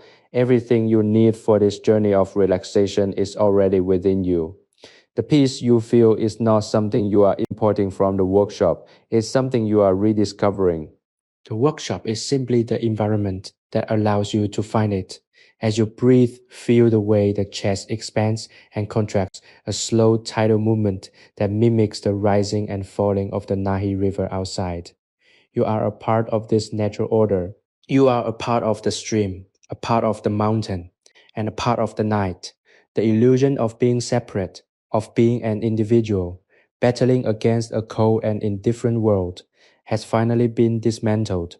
You are supported by the earth, cradled by the darkness, and nourished by the silence. Think of the lapidary's life as a testament to the power of the singular focus. He has spent his entire existence working with one material, in one valley, following one rhythm. While the world may call this narrow or limited, he knows it to be expansive. By focusing on one thing, he has mastered the essence of all things. He understands the nature of resistance, the necessity of patience, the inevitability of change, and the grace of acceptance. As you drift further towards sleep, apply this same singular focus to your own state of being. You do not need to concern yourself with the complex, multifaceted problems of your daily life. You only need to concern yourself with the singular beautiful act of resting.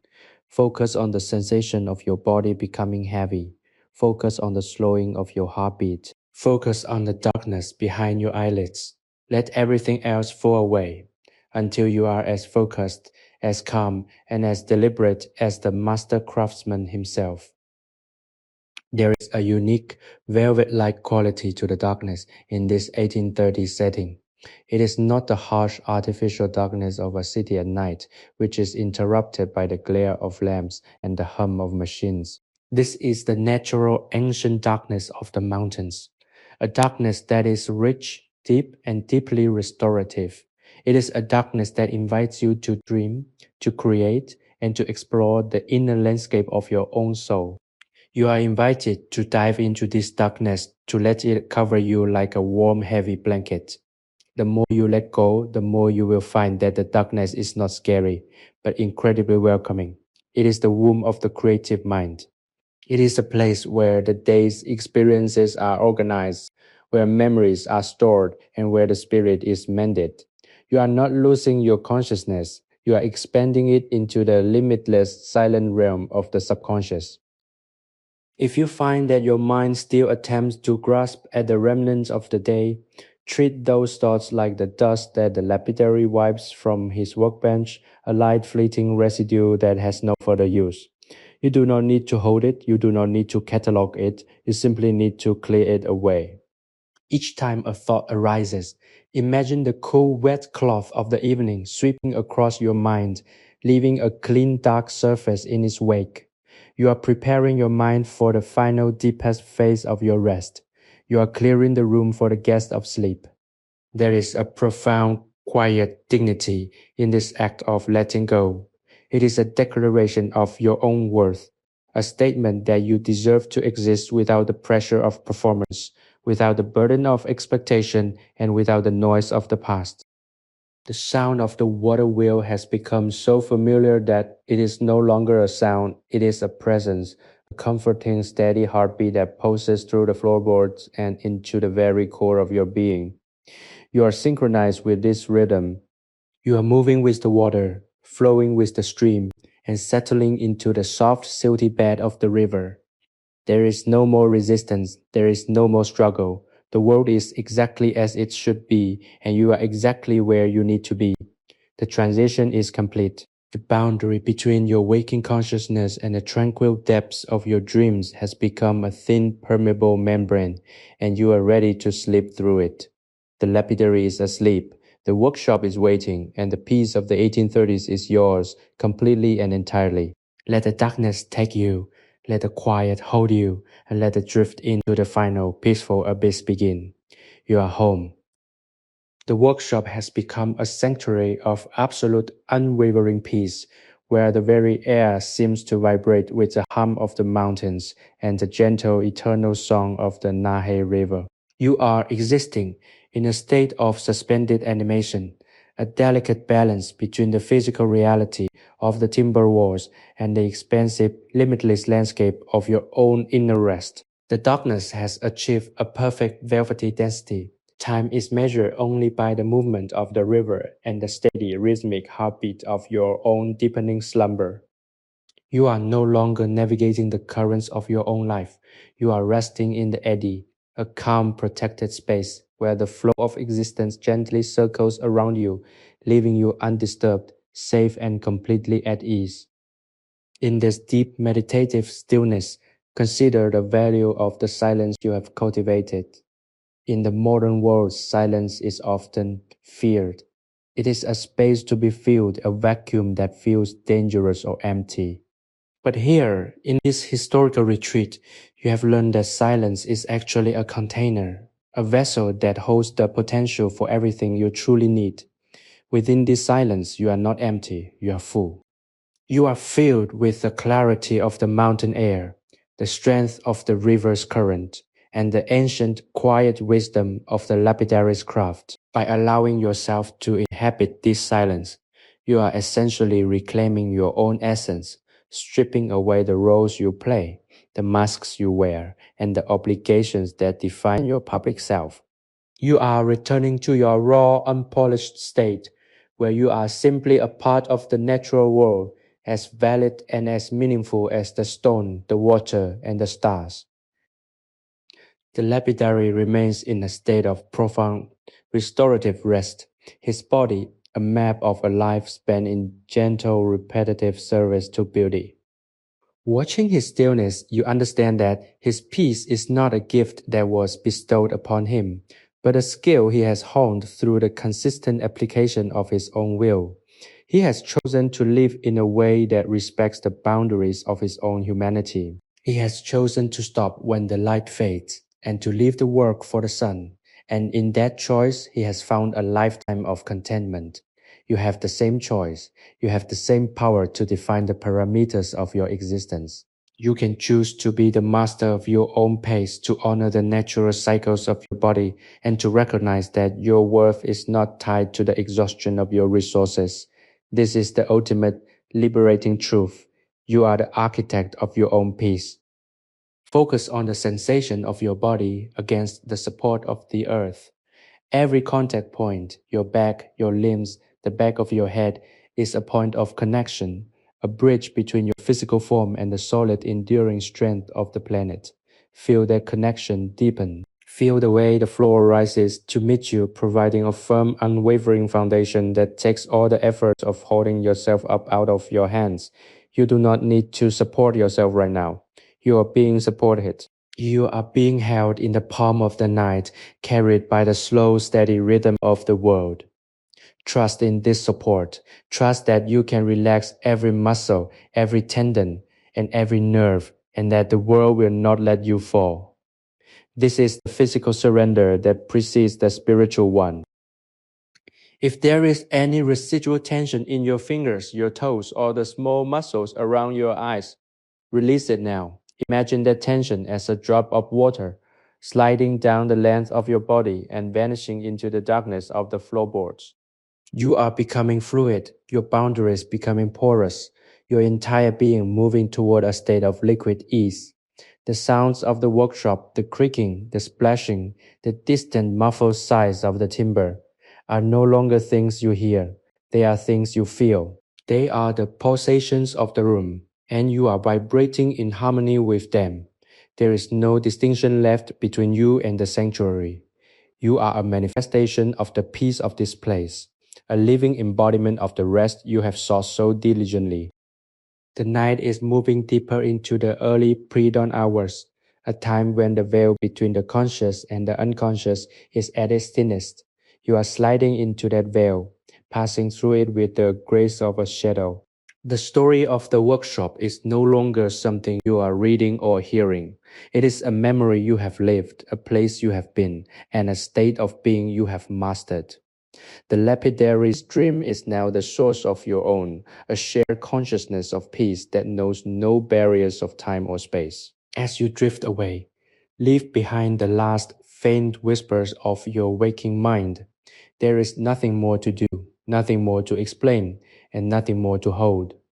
The workshop is silent, the river is singing, and you are ready to sink into the final glorious silence of sleep. The transition is complete. You are fully and utterly wonderfully at rest. The workshop has settled into the deepest phase of the night, a period where the boundary between the physical space and the realm of the imagination feels entirely porous. You are surrounded by the silence of the valley, a profound and heavy quiet that acts as a natural buffer against all the trivial anxieties of the surface world. The air remains cool, carrying the sharp, crisp scent of river stones and damp earth, a fragrance that has served to sharpen your senses while simultaneously lulling your mind into a state of total uncritical openness. In this sanctuary, the concept of urgency is a distant, meaningless relic of a life you have momentarily left behind. Here, everything moves at the pace of the mountain stream, a slow, inexorable progression that values the integrity of the journey over the speed of the arrival. You are currently in the most sheltered part of this experience, drifting in a place where you are allowed to be entirely and unapologetically still. Take a moment to fully inhabit this stillness. Feel how it permeates the room, filling the spaces between the tools, the corners of the ceiling, and the depth of your own awareness. It is a dense, nourishing medium like a calm, dark lake where you can float without effort. You have spent your entire day navigating the turbulent surface of life, dealing with the waves, the winds, and the unpredictable currents of change. Now you have dived beneath the surface. You have found the deep, quiet water, where the temperature is stable, the pressure is balanced, and the noise of the wind cannot reach you. This is where you belong. This is your true baseline state of being, a place of absolute inherent peace that is always there for you, waiting beneath the surface of your daily activities. Consider the craft of the lapidary once more as you prepare to sink into your final deepest rest. He works with such deliberate, painstaking slowness because he knows that the stone is ancient and that his time with it is finite. He treats the material with a reverence that acknowledges the history of the earth itself. What if you treated your own life with that same level of reverence?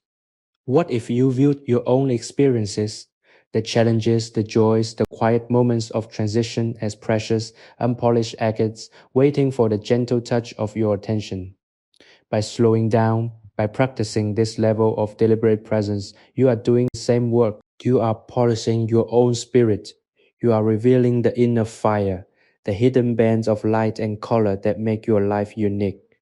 Tonight, the work is simply to rest, and in doing so, you are polishing yourself more effectively than any amount of frantic activity ever could.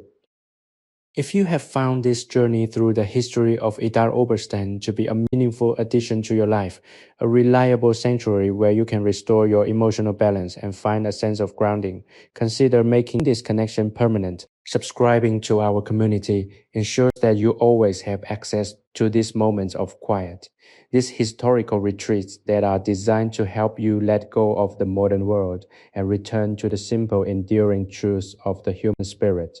Your support allows us to continue creating these spaces, ensuring that the rhythm of the water wheel and the silence of the mountain workshop remain available to anyone who needs them.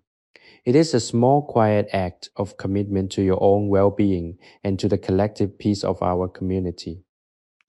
Thank you for joining us in this, and thank you for trusting us with your time. As the night continues its slow, silent rotation, feel your body becoming even heavier, more integrated with the floor and the atmosphere of the room. The last remnants of your physical tension are melting away, leaving you in a state of pure, weightless surrender. Your thoughts are no longer structured, no longer organized. They are like the faint, swirling patterns of smoke in a room where the air is perfectly still. They arise, they drift, and they vanish, leaving nothing behind but the clear, dark space of the mind.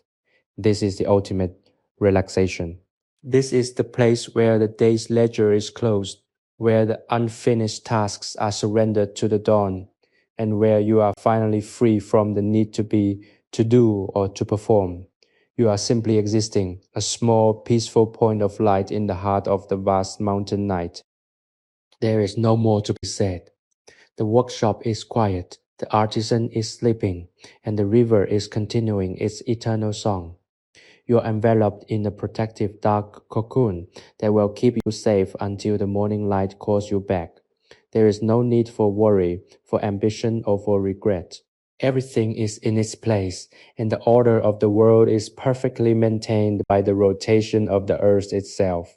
Let yourself sink without hesitation into the deepest, softest, and most restorative sleep you have known in a long time. The gates are open, the path is clear, and the peace of the 1830s is waiting to wrap you in its timeless embrace. Sleep now, sleep deep, and let the quietness of the mountain be your companion until you wake, refreshed, renewed, and ready for the world anew.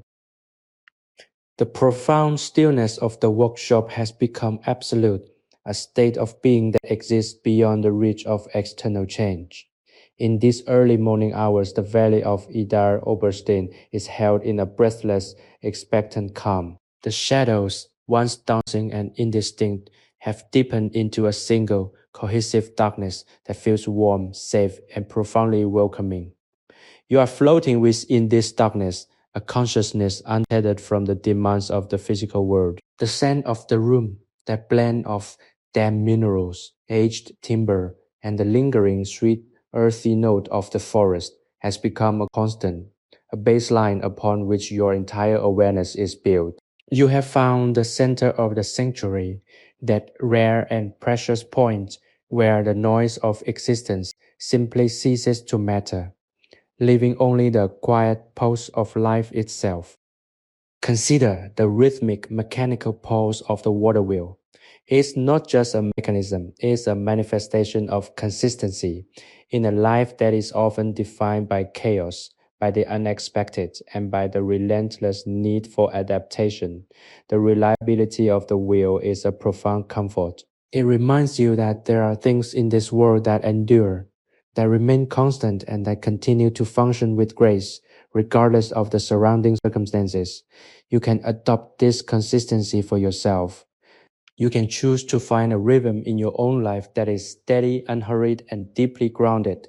You don't have to be everything at once. You don't have to react to every stimulus. You can be the wheel, patient, persistent, and moving in harmony with the natural flow of your own existence.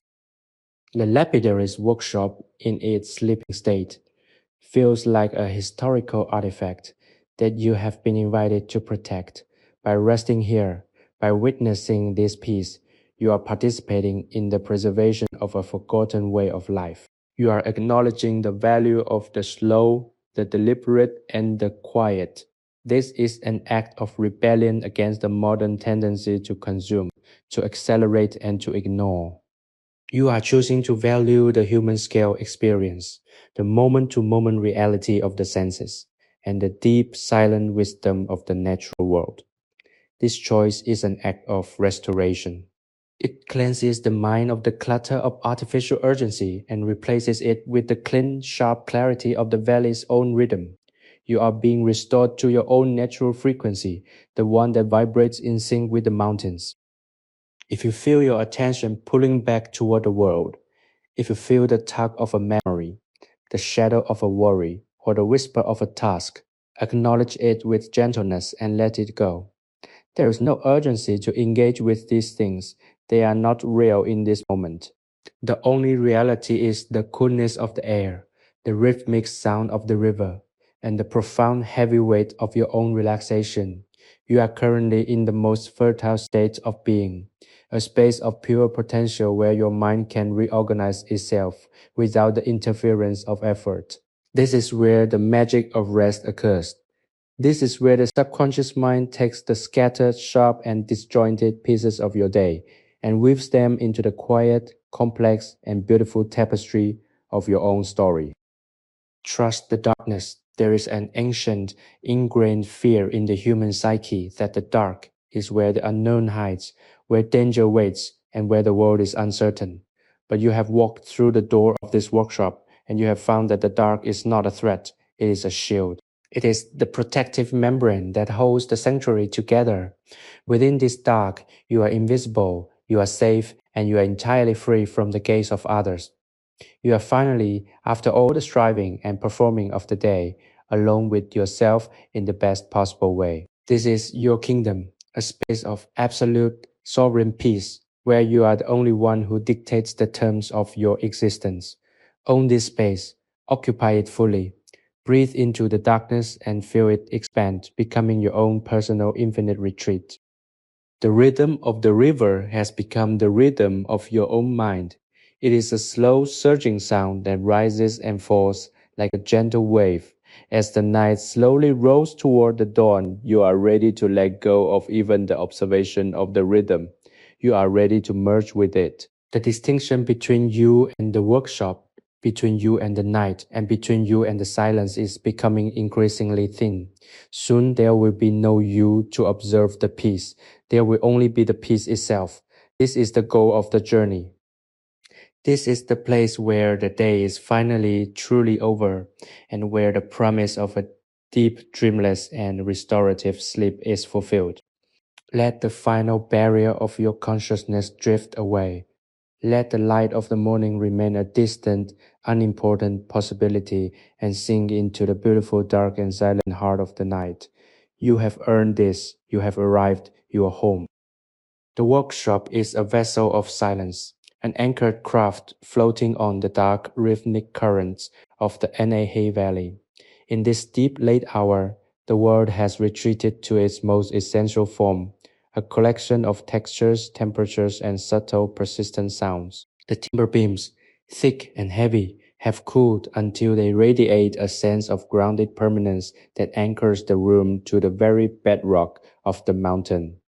You are tucked within this architectural embrace, feeling the slow, heavy thrum of the water wheel as it continues its ancient nocturnal rotation.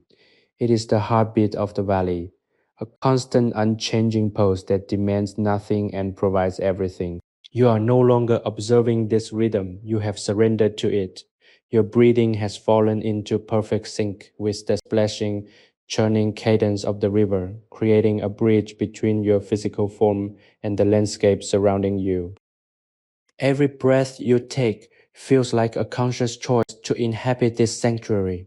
You are drawing in the clean, crisp mountain air, filtering it through the quiet of your own mind, and releasing it as a soft, rhythmic exhale that settles the dust of the day. In this space, there is no history to be corrected, no future to be negotiated, and no present to be defended. There is only the sensation of being here.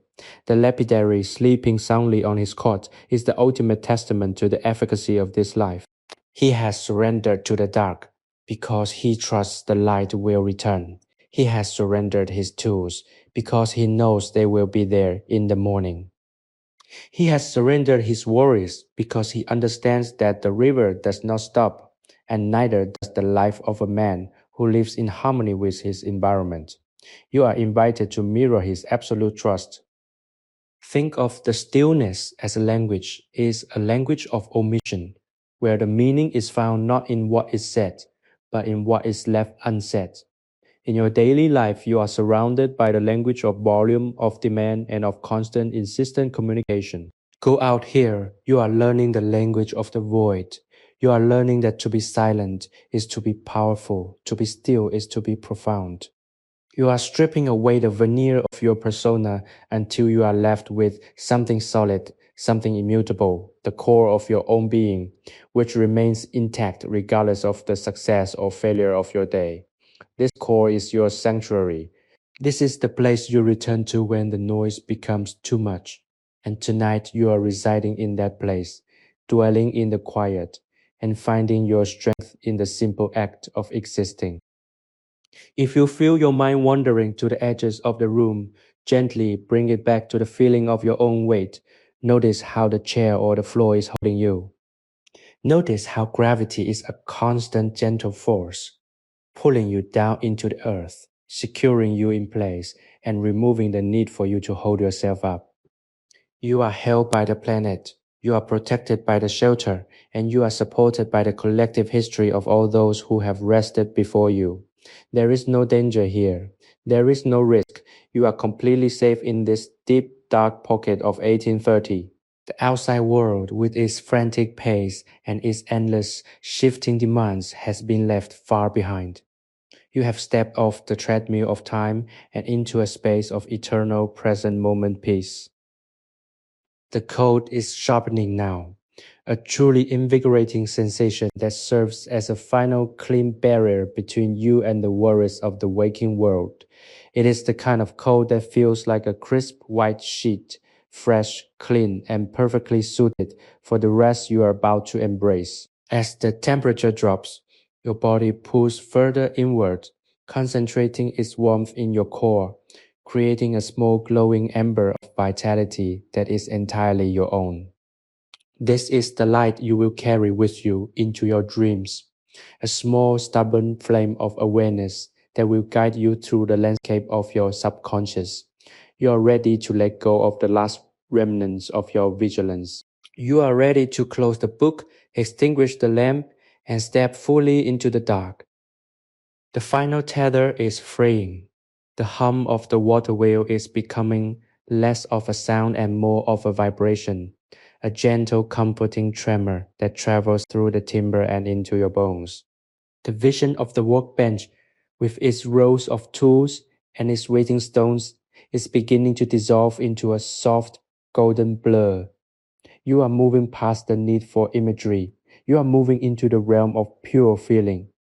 The river, the workshop, the master, and the journey are all merging into a single sensation, the sensation of coming home.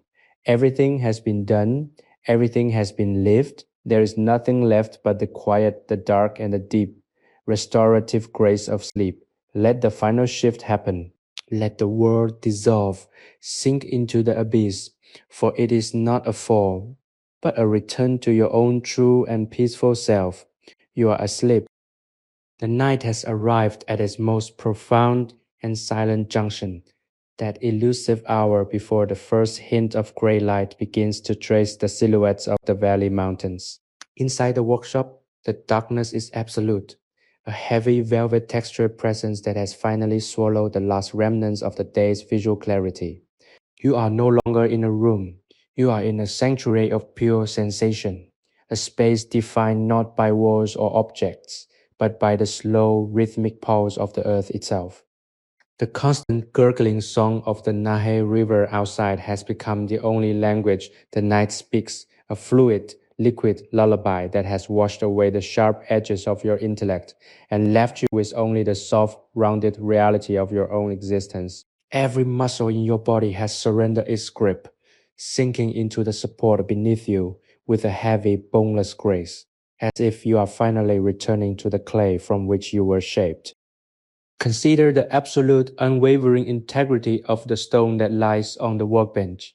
It does not ask to be anything other than what it is, a dense, colorful, and resilient fragment of the earth.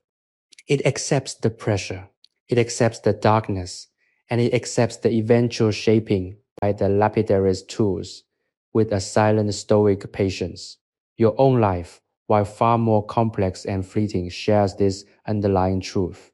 Your value is intrinsic, tied not to your output, but to your presence. In this deep, quiet space, you are invited to shed the roles you play, the expectations you carry, and the armor you wear to navigate the world. You are invited to be like the stone, simply, authentically, and quietly yourself. This is the ultimate liberating truth of the sanctuary. You do not need to be polished to be perfect. You only need to be present to be whole. The lapidary, lost in the deepest layer of his own restorative slumber, is the embodiment of this surrender. He has finished his work for the day. He has cleaned his tools and he has closed his heart to the anxieties of the future. He is a man at peace with the boundary between his labor and his rest, knowing that the river will continue to flow and the stones will continue to wait for his touch when the sun returns. You are currently residing within that same boundary.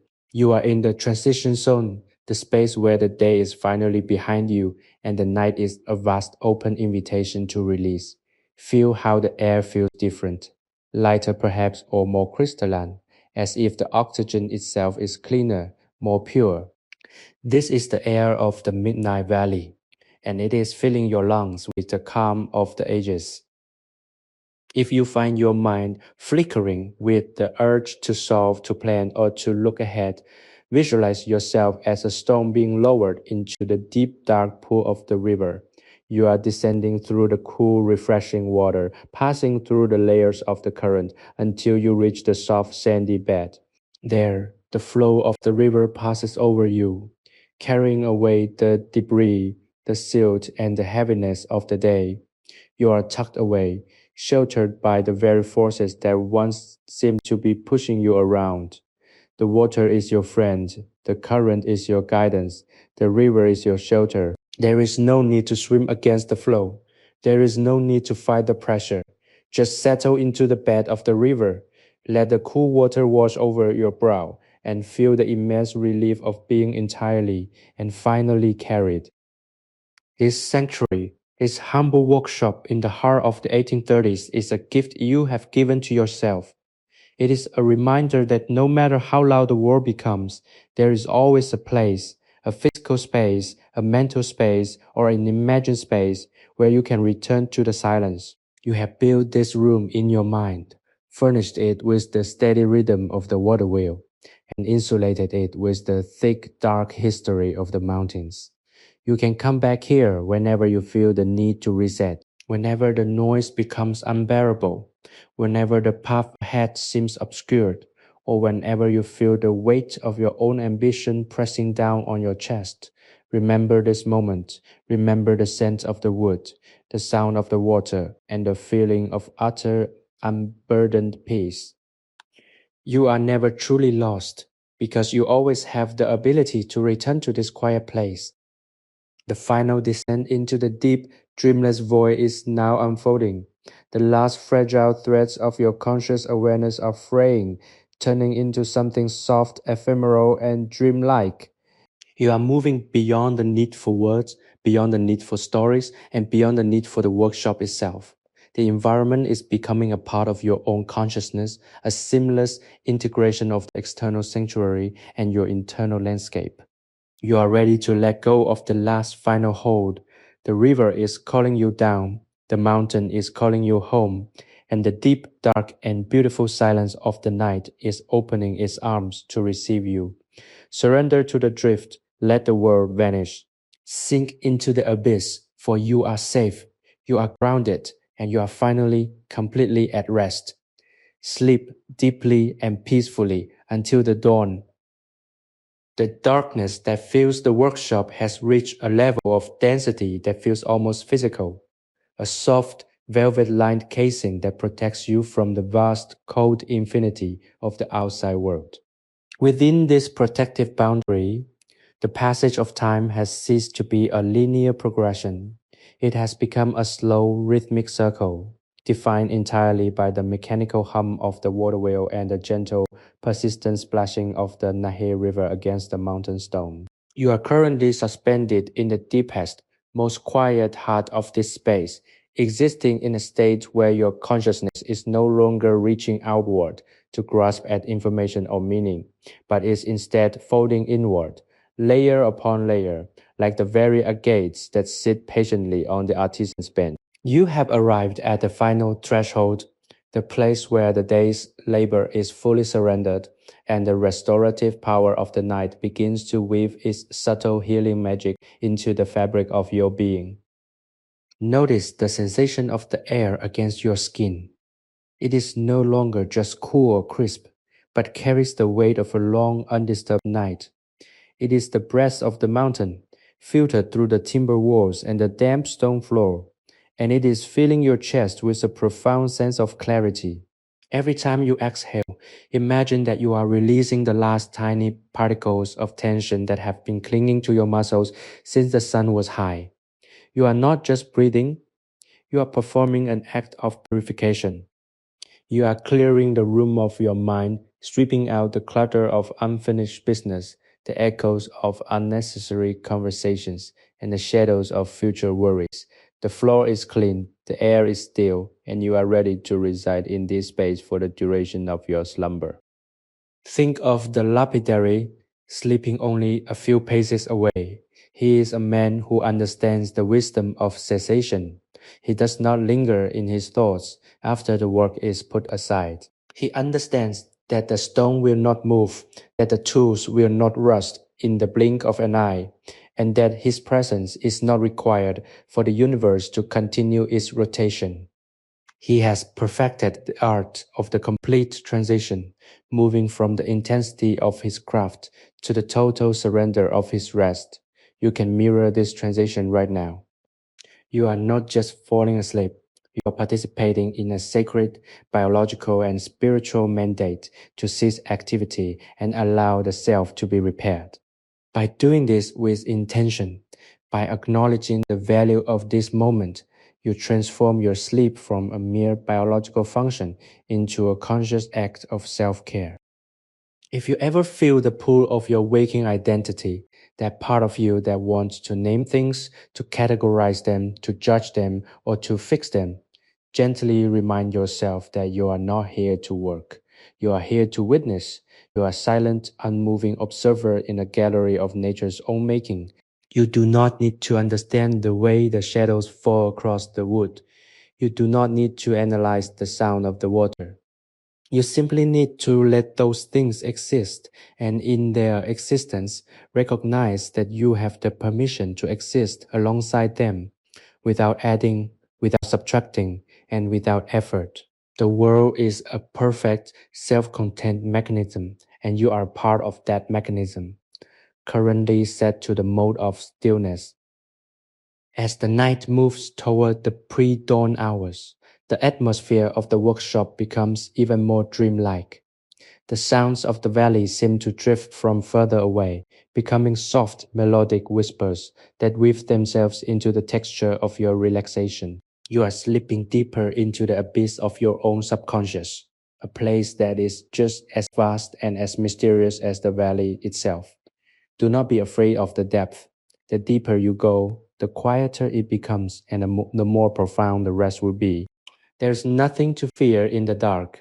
It is merely the absence of distraction, the environment that allows the inner eye to open and the true unburdened self to come to the surface. You are shedding the heavy, cumbersome cloak of your daily identity, leaving it on the floor of the workshop as you step light and free into the expansive, silent reaches of your own rest. The final surrender is almost upon you. The rhythm of the water wheel has become the rhythm of your own heart, a steady, pulsing cadence that carries you toward the horizon of the deep. You are ready. Everything has been surrendered. Everything has been released. The workshop, the valley, the river, and the stone are all fading into a soft, monochromatic haze, and you are sliding into the waiting dark and wonderfully peaceful waters of sleep. There is nothing more to do. The night is yours. The peace is yours. The restoration is yours. Let go of the final flickering thought. Release the last thread of awareness and allow yourself to fall into the deep, unbroken, and truly blessed silence of a soul at perfect rest. You are done. You are safe. You are asleep. The quiet has reached a density that feels like a physical weight, not a burden, but a solid foundation of absolute calm upon which you are resting your entire being. The workshop is no longer just a room. It has become an island of stillness in the middle of a vast, dark, and slumbering world. Outside, the Nahe River continues its slow, patient journey over the river stones, a sound that has become the very heartbeat of your experience. It is a rhythmic, hypnotic splashing that dictates the pace of your relaxation. You are no longer separate from this environment. You have dissolved into it. The boundaries between your consciousness and the cool, damp air of the valley have become permeable, allowing you to breathe in the peace of the night and exhale the static of the day. You are currently in the deepest, most secure phase of this sanctuary, where everything that was once sharp, urgent, or demanding has been dulled by the passage of time and the gentle, abrasive force of the river. Consider the nature of the tools hanging on the workshop walls, the iron files, the steel chisels, the wooden handles, all of them worn and polished by the touch of a man who worked with devotion and slow, steady care. They are silent now, their purpose fulfilled, their potential dormant until the morning light returns. They do not fret about their lack of activity. They do not wonder if they are being forgotten. They exist in a state of perfect, trustful waiting. You too have reached this state. You have finished your work. You have navigated the complexities of your day, and you have arrived at the hour of completion. There is no more to be done tonight. The tools are set aside, the task is set down, and you are free to rest in the complete knowledge that you have done what you could, and that is enough. The darkness itself has taken on a nourishing quality.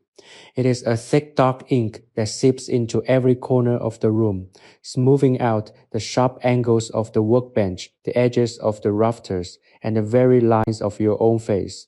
It is a forgiving, blanket-like darkness that demands nothing of you. It does not ask you to see, to solve, or to perform. It only asks that you close your eyes and accept the cover it provides.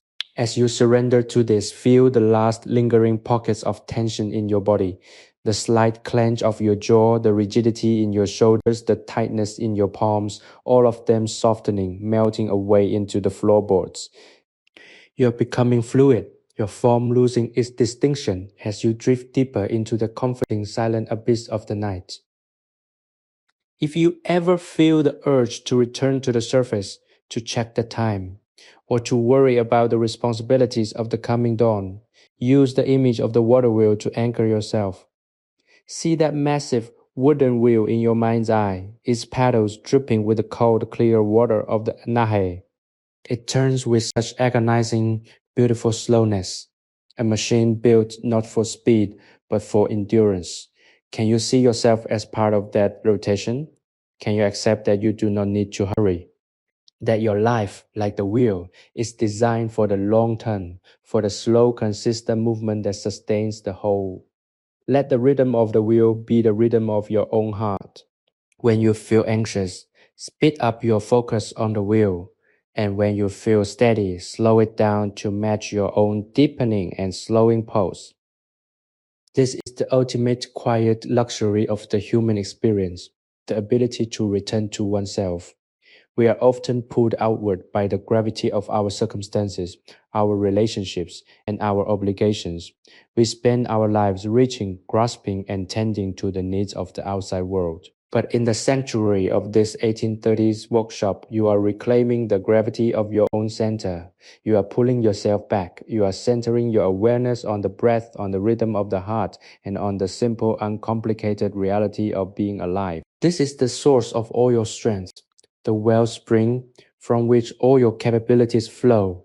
To rest here is not to lose time, but to regain your soul. You are returning to your true baseline state, where everything is balanced, everything is sufficient, and everything is at peace.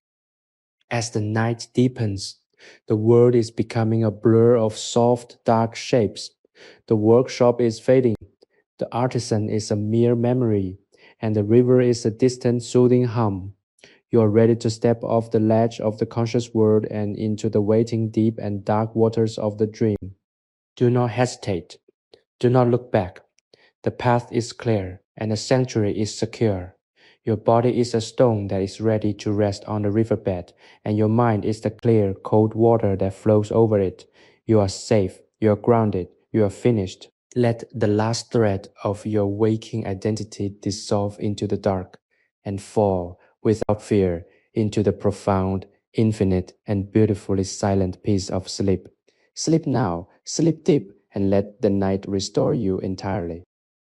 The workshop has become a sanctum of absolute stillness, a place where the concept of time has dissolved into the slow, steady rhythm of the Nahe River.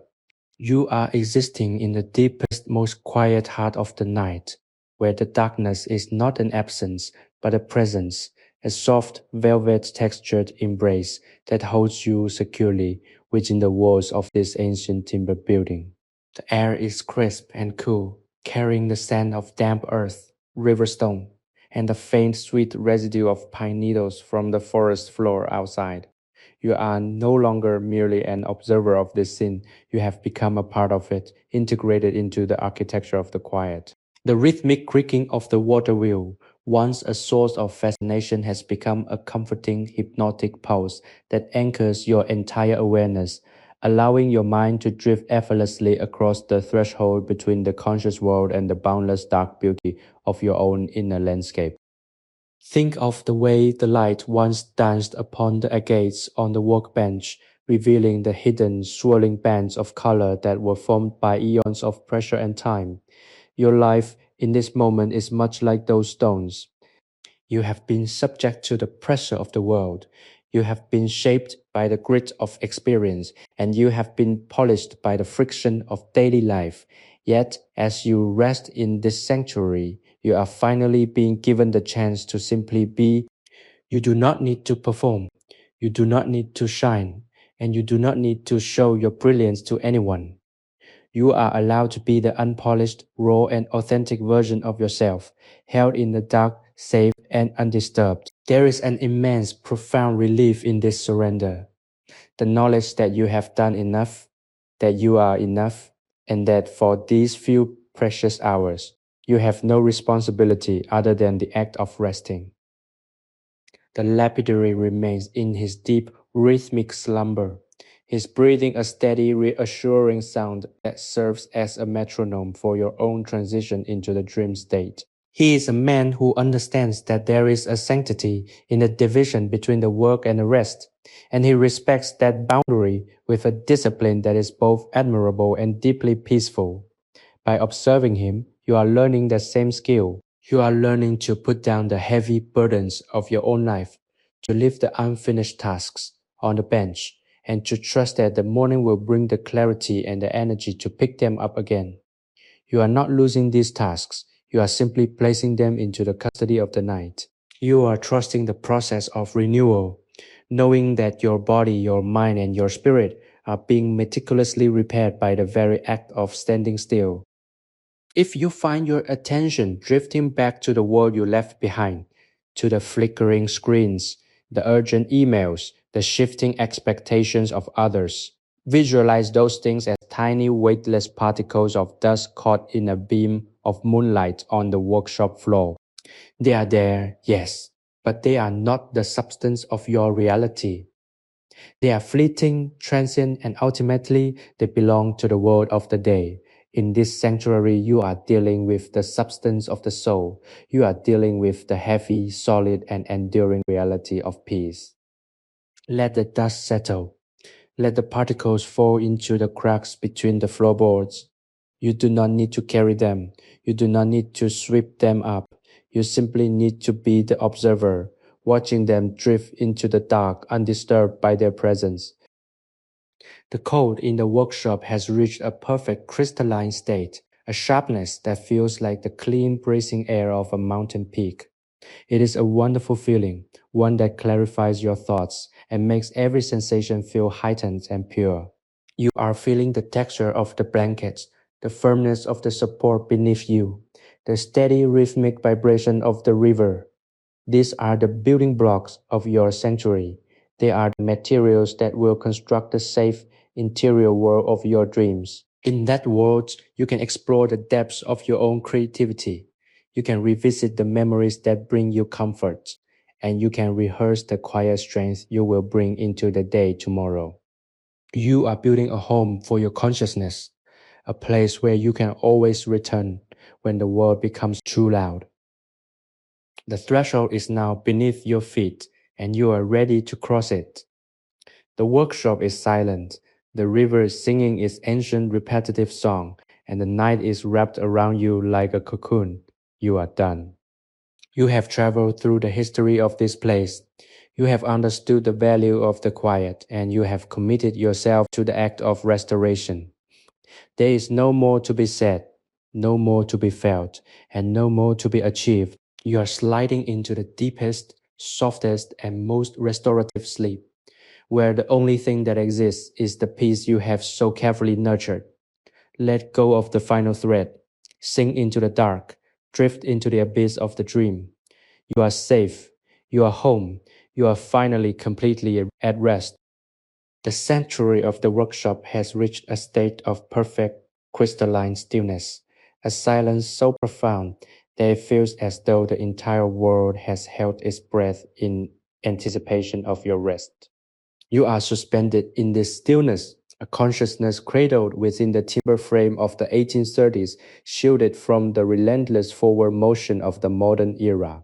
The air is thick, with the scent of pine shavings and cool stone, a fragrance that has become the signature of your peace, a sensory anchor that tells your body exactly where it is and what it is allowed to do. You are not required to be productive, to be intelligent, to be strong, or to be any of the versions of yourself that you present to the world outside. Go out here within the deep, dark, and protective confines of the valley. You are simply a physical presence, a weight, a rhythm, and a breath, resting in the palm of the night. Think of the river outside.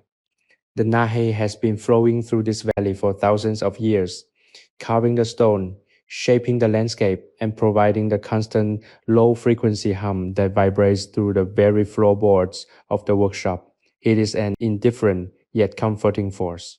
It does not care about your schedule or your anxieties. It simply continues to move, providing the power for the wheel and the music for the night. You are being invited to align yourself with this indifference, to stop trying to influence the flow of your own life and to simply allow yourself to be carried by it. There is an immense unburdened freedom in this realization. You are not the river, you are the stone in the riverbed. You are meant to be smooth, to be shaped, and to be polished. And the only way that happens is if you stop fighting the current and allow the water to do its work. As you drift further into the depths of this midnight hour, the visual world is losing its structure.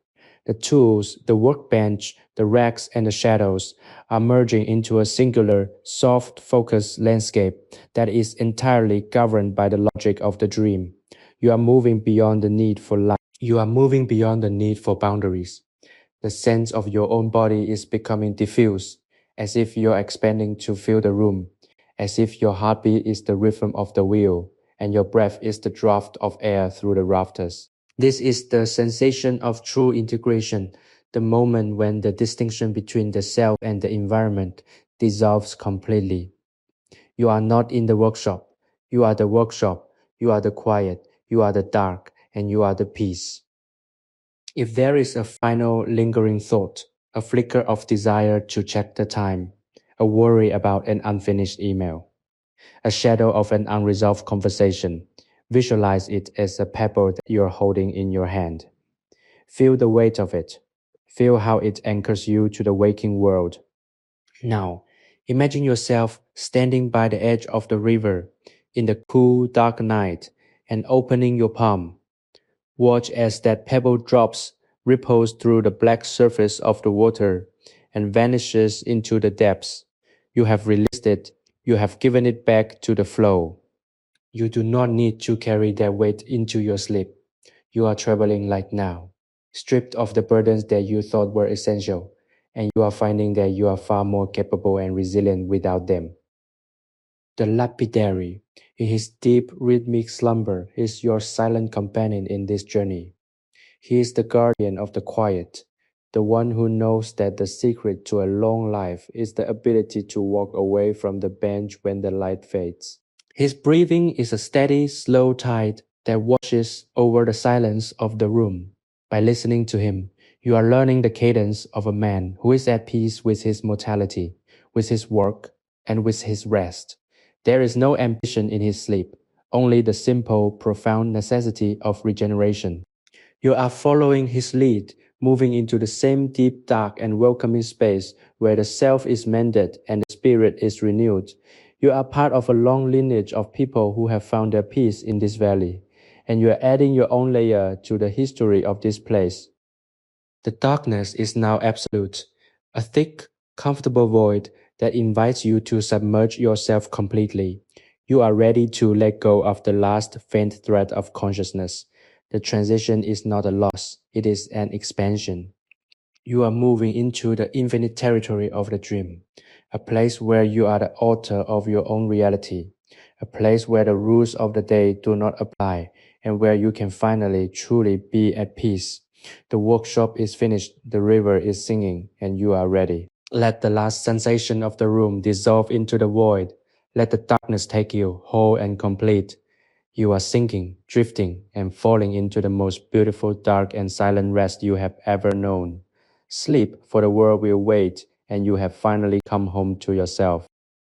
The night has settled into the final, deepest quadrant of its journey, a time of absolute stillness, where the valley of Idar-Oberstein feels as though it has been excised from the map of the living and placed into a sacred, timeless void. Within the workshop, the air has taken on a peculiar crystalline quality. It is sharp, thin, and remarkably pure, as if every impurity has been scrubbed away by the long, slow passage of the darkness. You are floating in this atmosphere, your consciousness untethered from the anchor of your daily identity. The timber walls, which once seemed like a physical boundary, have become a permeable membrane, allowing you to sense the presence of the great mountain looming behind the structure and the endless ancient flow of the river below. You are resting in the nexus of this landscape, a point of total balance where the weight of existence feels perfectly distributed, neither heavy nor light, but simply elegantly poised. Focus on the rhythm of the water wheel, which has become more than just a sound. It is now the foundation upon which your entire perception of reality rests. It is a slow, methodical rotation that mimics the turning of the stars, a reminder that the universe does not rush, yet everything is accomplished. You are currently in the most fertile state of being, a space of pure, unadulterated receptivity. All the noise that you have carried with you from the world, the static of the news, the demands of the digital landscape, the unending cycle of social expectation has been filtered out, trapped by the sieve of this deep historical silence. You are left with only the clean, unvarnished truth of your own presence. You are not a role, you are not a job title, and you are not a set of responsibilities.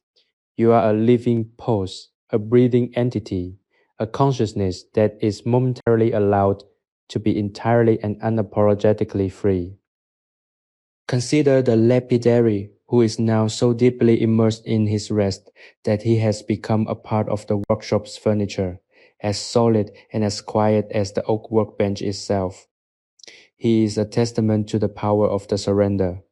He has worked all day. He has exerted his will upon the stone, and now he is allowing the stone and the night to exert their influence upon him. There is a profound circular logic to this. You give your energy to the world, and in turn, the world gives you the quiet, the darkness, and the rest you need to replenish that energy. Many people spend their lives trying to hoard their strengths, fearing that to stop is to fade away. But here in the cold mountain air, you are learning the opposite. It is only by stopping, by becoming still, and by letting the world flow around you that you truly gather the strength to continue. If you feel any tension remaining in your physical form, direct your focus to the sensation of the floor beneath you. It is firm, unyielding, and utterly reliable. Feel how the gravity of the earth is pulling you toward it, inviting you to let go of the effort of holding yourself in space. You are being held. You do not need to fight. You do not need to resist, and you do not need to prove your stability. The earth is more than capable of supporting you. As you exhale, imagine your skeleton becoming heavy, your muscles becoming like water, and your mind becoming like the air between the rafters.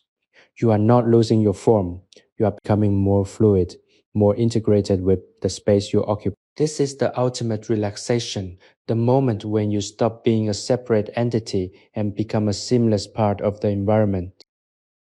Should any stray thoughts attempt to intrude upon this peace, the worry of an upcoming deadline, the nagging feeling that you should be doing something, the phantom stress of a conversation from the past, treat them as guests who have arrived at the wrong hour.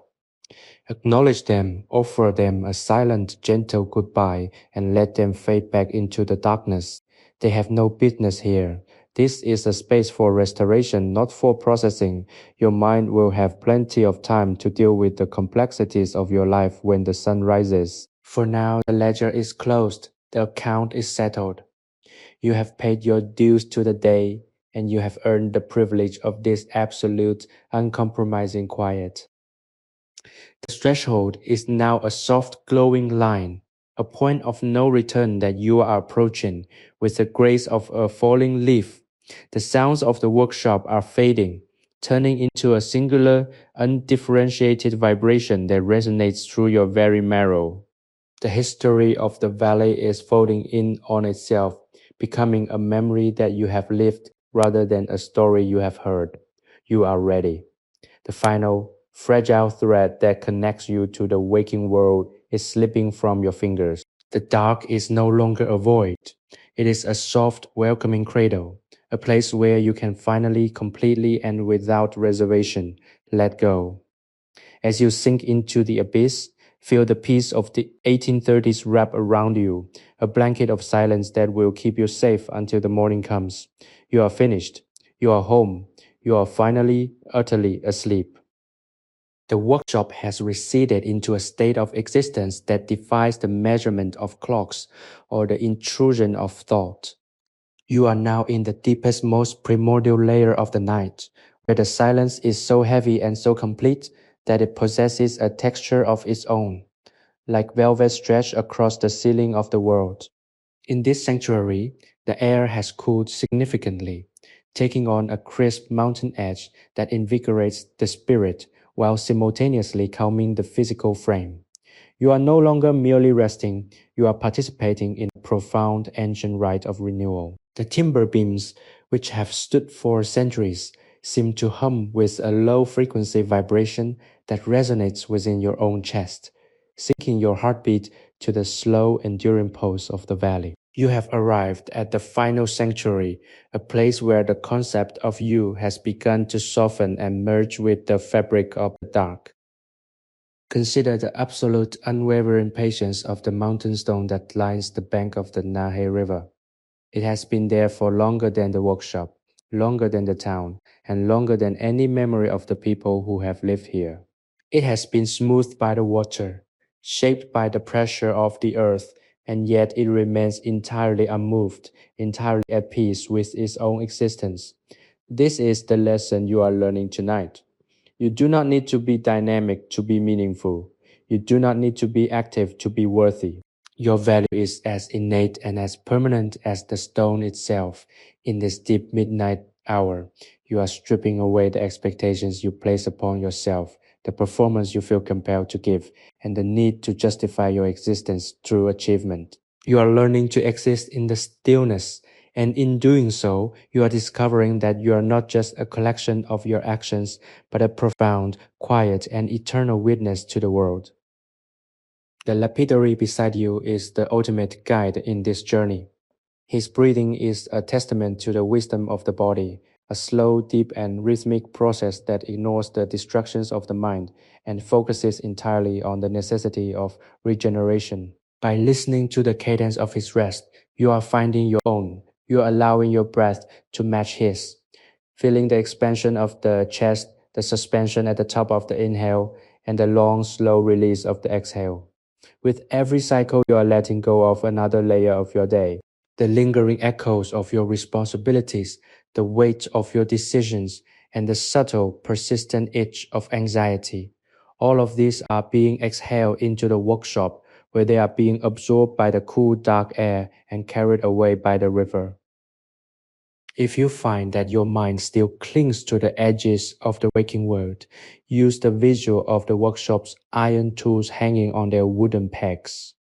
Imagine them as symbols of the energy you have expended today. They have done their work. They have fulfilled their purpose. They are now hanging in the dark, silent and still. You are like those tools. You have performed your duty. You have shaped your reality. You have interacted with the world, and now you are hung up to rest. You are not meant to be active all the time. You are not meant to be sharp and functional in the dead of the night. This is your time to be dull, to be heavy, to be quiet, and to be absolutely still. Permit yourself to be as inanimate and as peaceful as the steel of a chisel in the dark. The cold is now a welcome companion, a physical manifestation of the clarity you are seeking. It touches your skin with a delicate, bracing precision, reminding you that you are alive and that your life is a precious, fleeting thing that deserves the care of a deep and restorative rest. As you retreat further into yourself, feel the warmth radiating from your core, a tiny internal sun that burns with the vitality you will need for the tomorrow that is still hours away. This is your life force. Guard it, treasure it. Do not waste it by carrying the burdens of the past into the quiet of the present. Keep your warmth, keep your light, and let the darkness handle the rest. The horizon of your consciousness is shifting. The workshop, the valley, and the river are dissolving not into nothingness, but into a singular integrated experience of comfort. The distinction between here and there, between then and now, has vanished. You are stepping into the final velvet expanse of the dream, a place where the constraints of the physical world are left behind. There is no more room for thought, no more need for analysis, and no more desire to understand. The path is open, the gate is wide, and the sanctuary is waiting to receive you. Surrender the final flickering light of your attention. Sink into the abyss. You are safe, you are grounded, you are finished. Sleep now deeply, eternally at rest. The night has reached that sacred hollow point where the ticking of time seems to have stopped entirely, replaced by the deep resonant pulse of the earth itself. You are lying in the heart of the Idar-Oberstein workshop, and the silence here is not merely an absence of sound, it is a weight, a soft plush blanket of stillness that has been woven over centuries. The air is so cool it feels like a physical rinse, scrubbing away the lingering heat and agitation of your waking hours. You can feel the floorboards beneath you, solid and unyielding, a testament to the ironwood and heavy oak that have braced this room against the centuries. You are anchored. You are safe. You are part of the very architecture of this piece, a small breathing element in a grand historical tableau of rest. The river outside continues its eternal subterranean conversation with the mountain, a low, gurgling murmur that acts as the constant, reliable bass note to your deepening slumber. Consider the craft that defines this space. The lapidary's art is one of immense agonizing patience to take a rough, ugly stone from the riverbed and through sheer rhythmic application of friction and grit, reveal the hidden fire within. Your own life, by contrast, often feels like it is being shaped by the friction of other forces, expectations, deadlines, and the unpredictable sharp edges of other people's needs. Tonight, you are reversing that dynamic. You are taking the friction of your own day, and instead of letting it wear you down, you are using the stillness of this room to polish your own spirit. You are the artisan now. You are the one who decides that the grinding must stop. You are the one who chooses to step away from the bench, to wipe your hands of the dust, and to allow the stone of your own being to rest in the dark, untouched and unburdened. The darkness is no longer a void, it is a medium, a soft, protective ocean in which you are drifting. As you lie here, feel how your senses are becoming more refined, more internal. You are no longer concerned with the visual layout of the workshop or the physical arrangement of the tools. You are moving into the interior geography of your own psyche. It is a vast, calm landscape, illuminated by the dim, warm light of your own subconscious. In this place, there is no need for logic. There is no need for the rigid, linear progression of cause and effect. You are free to wander, to drift, to hover in the quiet, and to observe the gentle undulating currents of your own thoughts as they rise and fall like the Nahe River outside. This is your true home, the place you inhabit when the noise of the world is finally, mercifully muted. If there is a lingering tension, a tight knot in your solar plexus, a tremor in your hands, or a heavy pressurized feeling behind your eyes, visualize it as a cold, dense lump of iron that you are placing on the workbench. It does not belong to you anymore. You are leaving it there, abandoned in the dark, to be dealt with by the morning. You are not a machine, you are a living, organic thing that requires the dark to replenish its vitality. By setting that weight aside, you are performing a profound act of self-preservation. You are declaring that your worth is not tied to your capacity to carry that burden, but rather to your capacity to let it go. And as you release it, feel the corresponding lightness in your chest, the way your breath naturally deepens, and the way your muscles soften, finally and completely. The lapidary's breath is the final steady anchor you have. It is a slow, rhythmic tide that reminds you that you are not alone in this rest. There is a communal, historical comfort in knowing that thousands of souls have found their way to this state of surrender before you. You are part of a long, quiet line of humans who have realized that when the work is done, the greatest strength is found in the soft, yielding, and absolute grace of sleep. You are following the path of those who came before, walking the same well-worn trail into the depths of the dream. Do not fight the gravity of the room. Let it pull you down. Do not resist the invitation of the shadows. Let them wrap around you. You are being invited to disappear for a few hours, to be erased from the ledger of the world, and to be reborn in the clarity of the dawn. The horizon of your awareness is now a soft, glowing, and blurred edge. The sounds of the valley are becoming distant, rhythmic pulses that beat in time with your own waning heartbeat. You are ready. The final microscopic connection to your daytime identity is fraying, turning into a fine gossamer thread that is about to snap. There is no fear in this, only a profound crystalline curiosity about what lies beyond the veil of the dark. You are moving into the infinite space of the unconscious, a place where everything is connected, where everything is possible, and where you are entirely at peace. Let the world dissolve. Let the workshop fall away. Let the river flow on without you. Sink into the abyss, for it is the most welcoming, the most restorative, and the most beautiful place you have ever been. You are asleep. The workshop has settled into the final silent hour of the night, a period where the boundaries between the physical reality of the timber structure and the vast infinite expanse of the dream world have become entirely thin. You are suspended in this space, a consciousness untethered from the rigid, ticking demands of the clock, drifting on the slow, rhythmic swells of the mountain darkness. The air here, cooled by the proximity of the Nahe River and the heavy granite-like stillness of the valley, carries a crisp mineral purity that seems to scrub away the very memory of the day's fatigue. You are no longer navigating the currents of your own life, nor are you attempting to chart a path for tomorrow. You are simply resting in the eddy, a calm, protected pool where the chaotic flow of existence has come to a graceful, complete halt.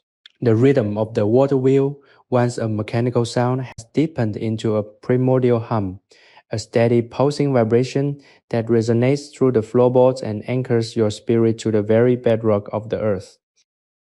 Consider the absolute, unwavering integrity of the materials that surround you. The wood of the workbench, the iron of the tools, and the stone of the foundation. They do not strive to be anything other than what they are. They do not worry about their obsolescence. They do not fret over the potential for breakage. They do not seek external validation for their existence. In this deep midnight retreat, you are invited to adopt this same stoic essence. You are invited to shed the frantic, modern compulsion to constantly prove your worth, to constantly refine your image, and to constantly justify your place in the world. Here, within the velvet-lined silence of the 1830s, your worth is a given. You are here, you are breathing, and that is sufficient. You are a natural phenomenon, as valid as the river, as the mountain, and as the starlight that filters through the small pane windows. As you drift, let your focus settle on the sensation of your own weight. Notice how the chair or the floor beneath you is not just supporting you, but is actively participating in your rest. It is a solid, reliable partner in this process of surrender. You are being held. You are being cradled by the very structure of the building. This is the ultimate physical confirmation that you are safe. There is no danger in this darkness.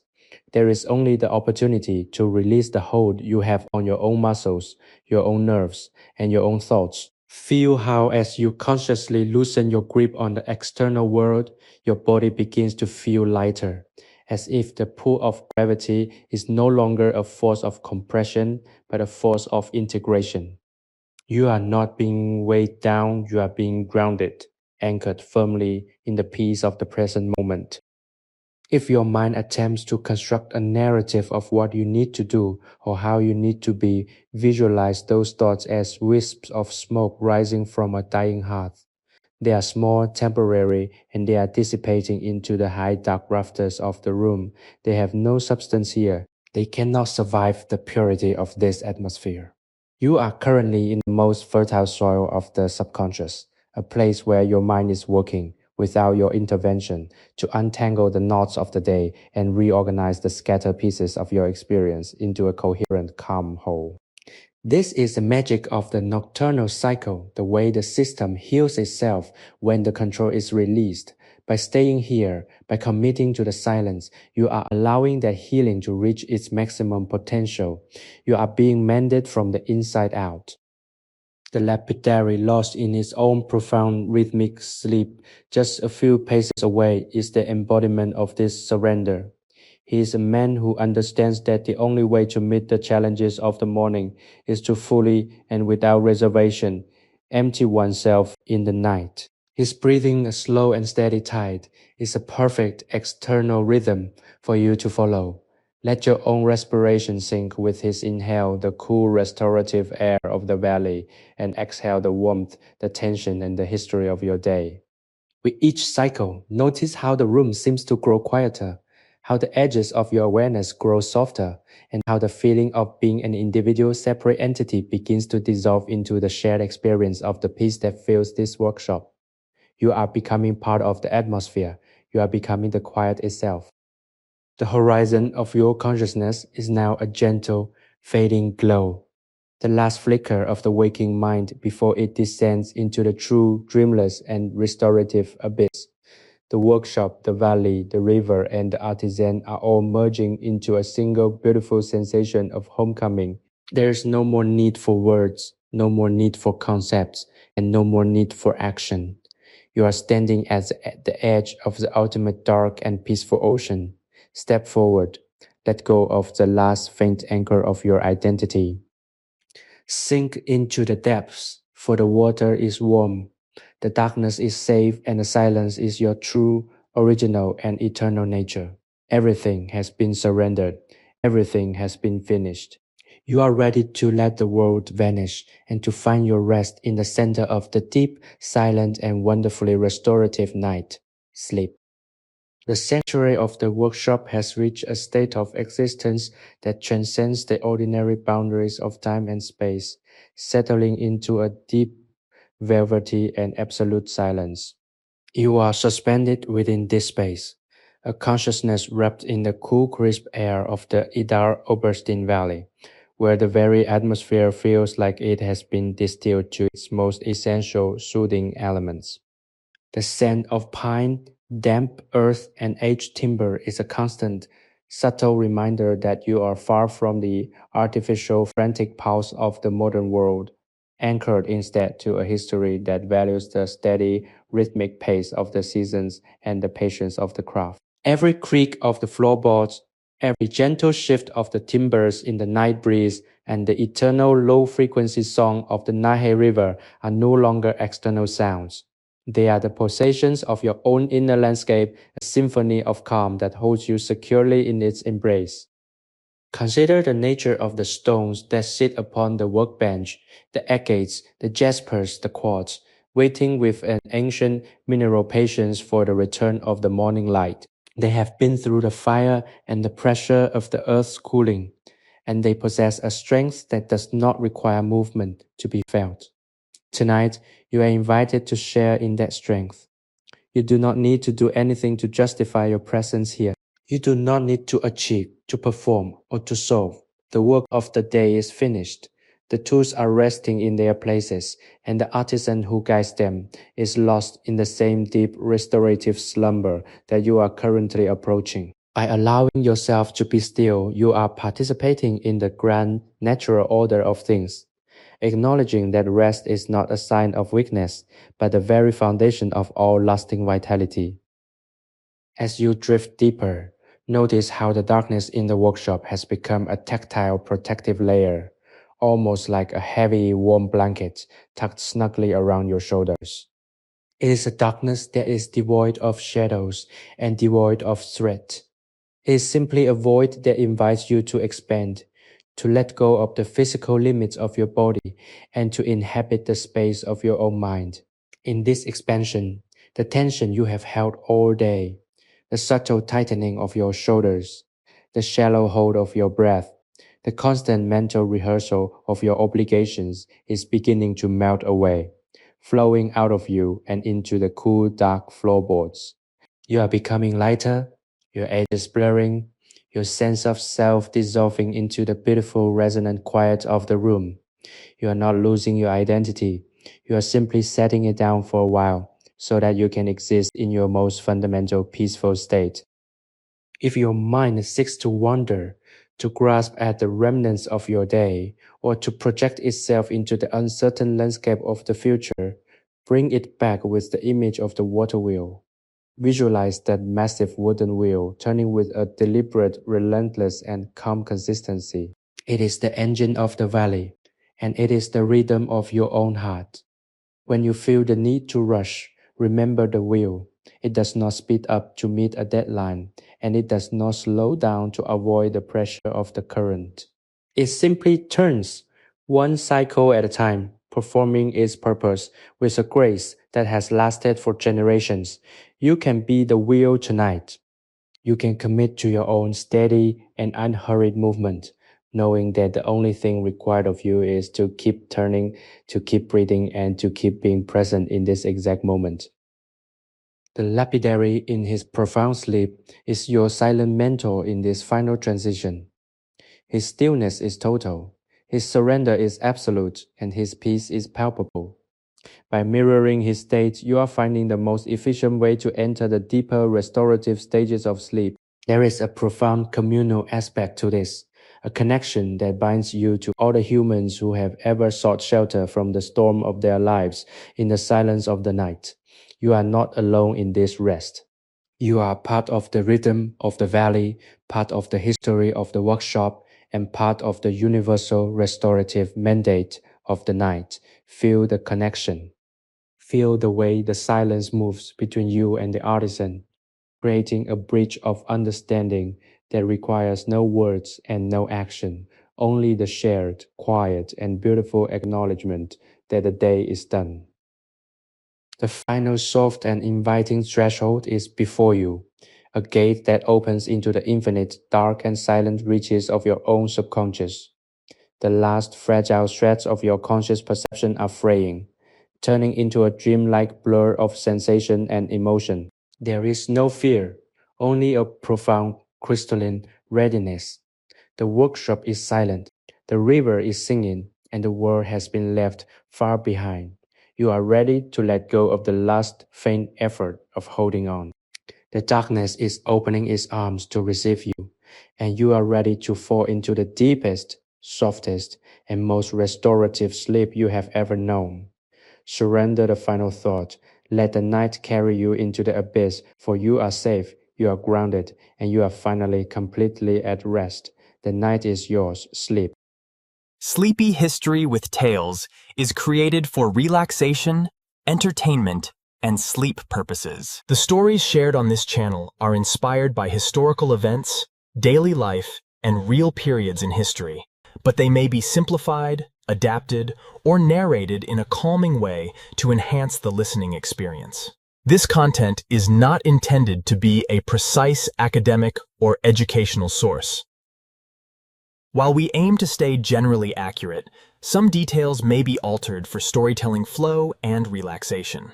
Please do not rely on this channel as a primary source for historical research or study. By listening, you acknowledge that this content is designed to help you unwind, relax, and fall asleep. Thank you for your understanding and support.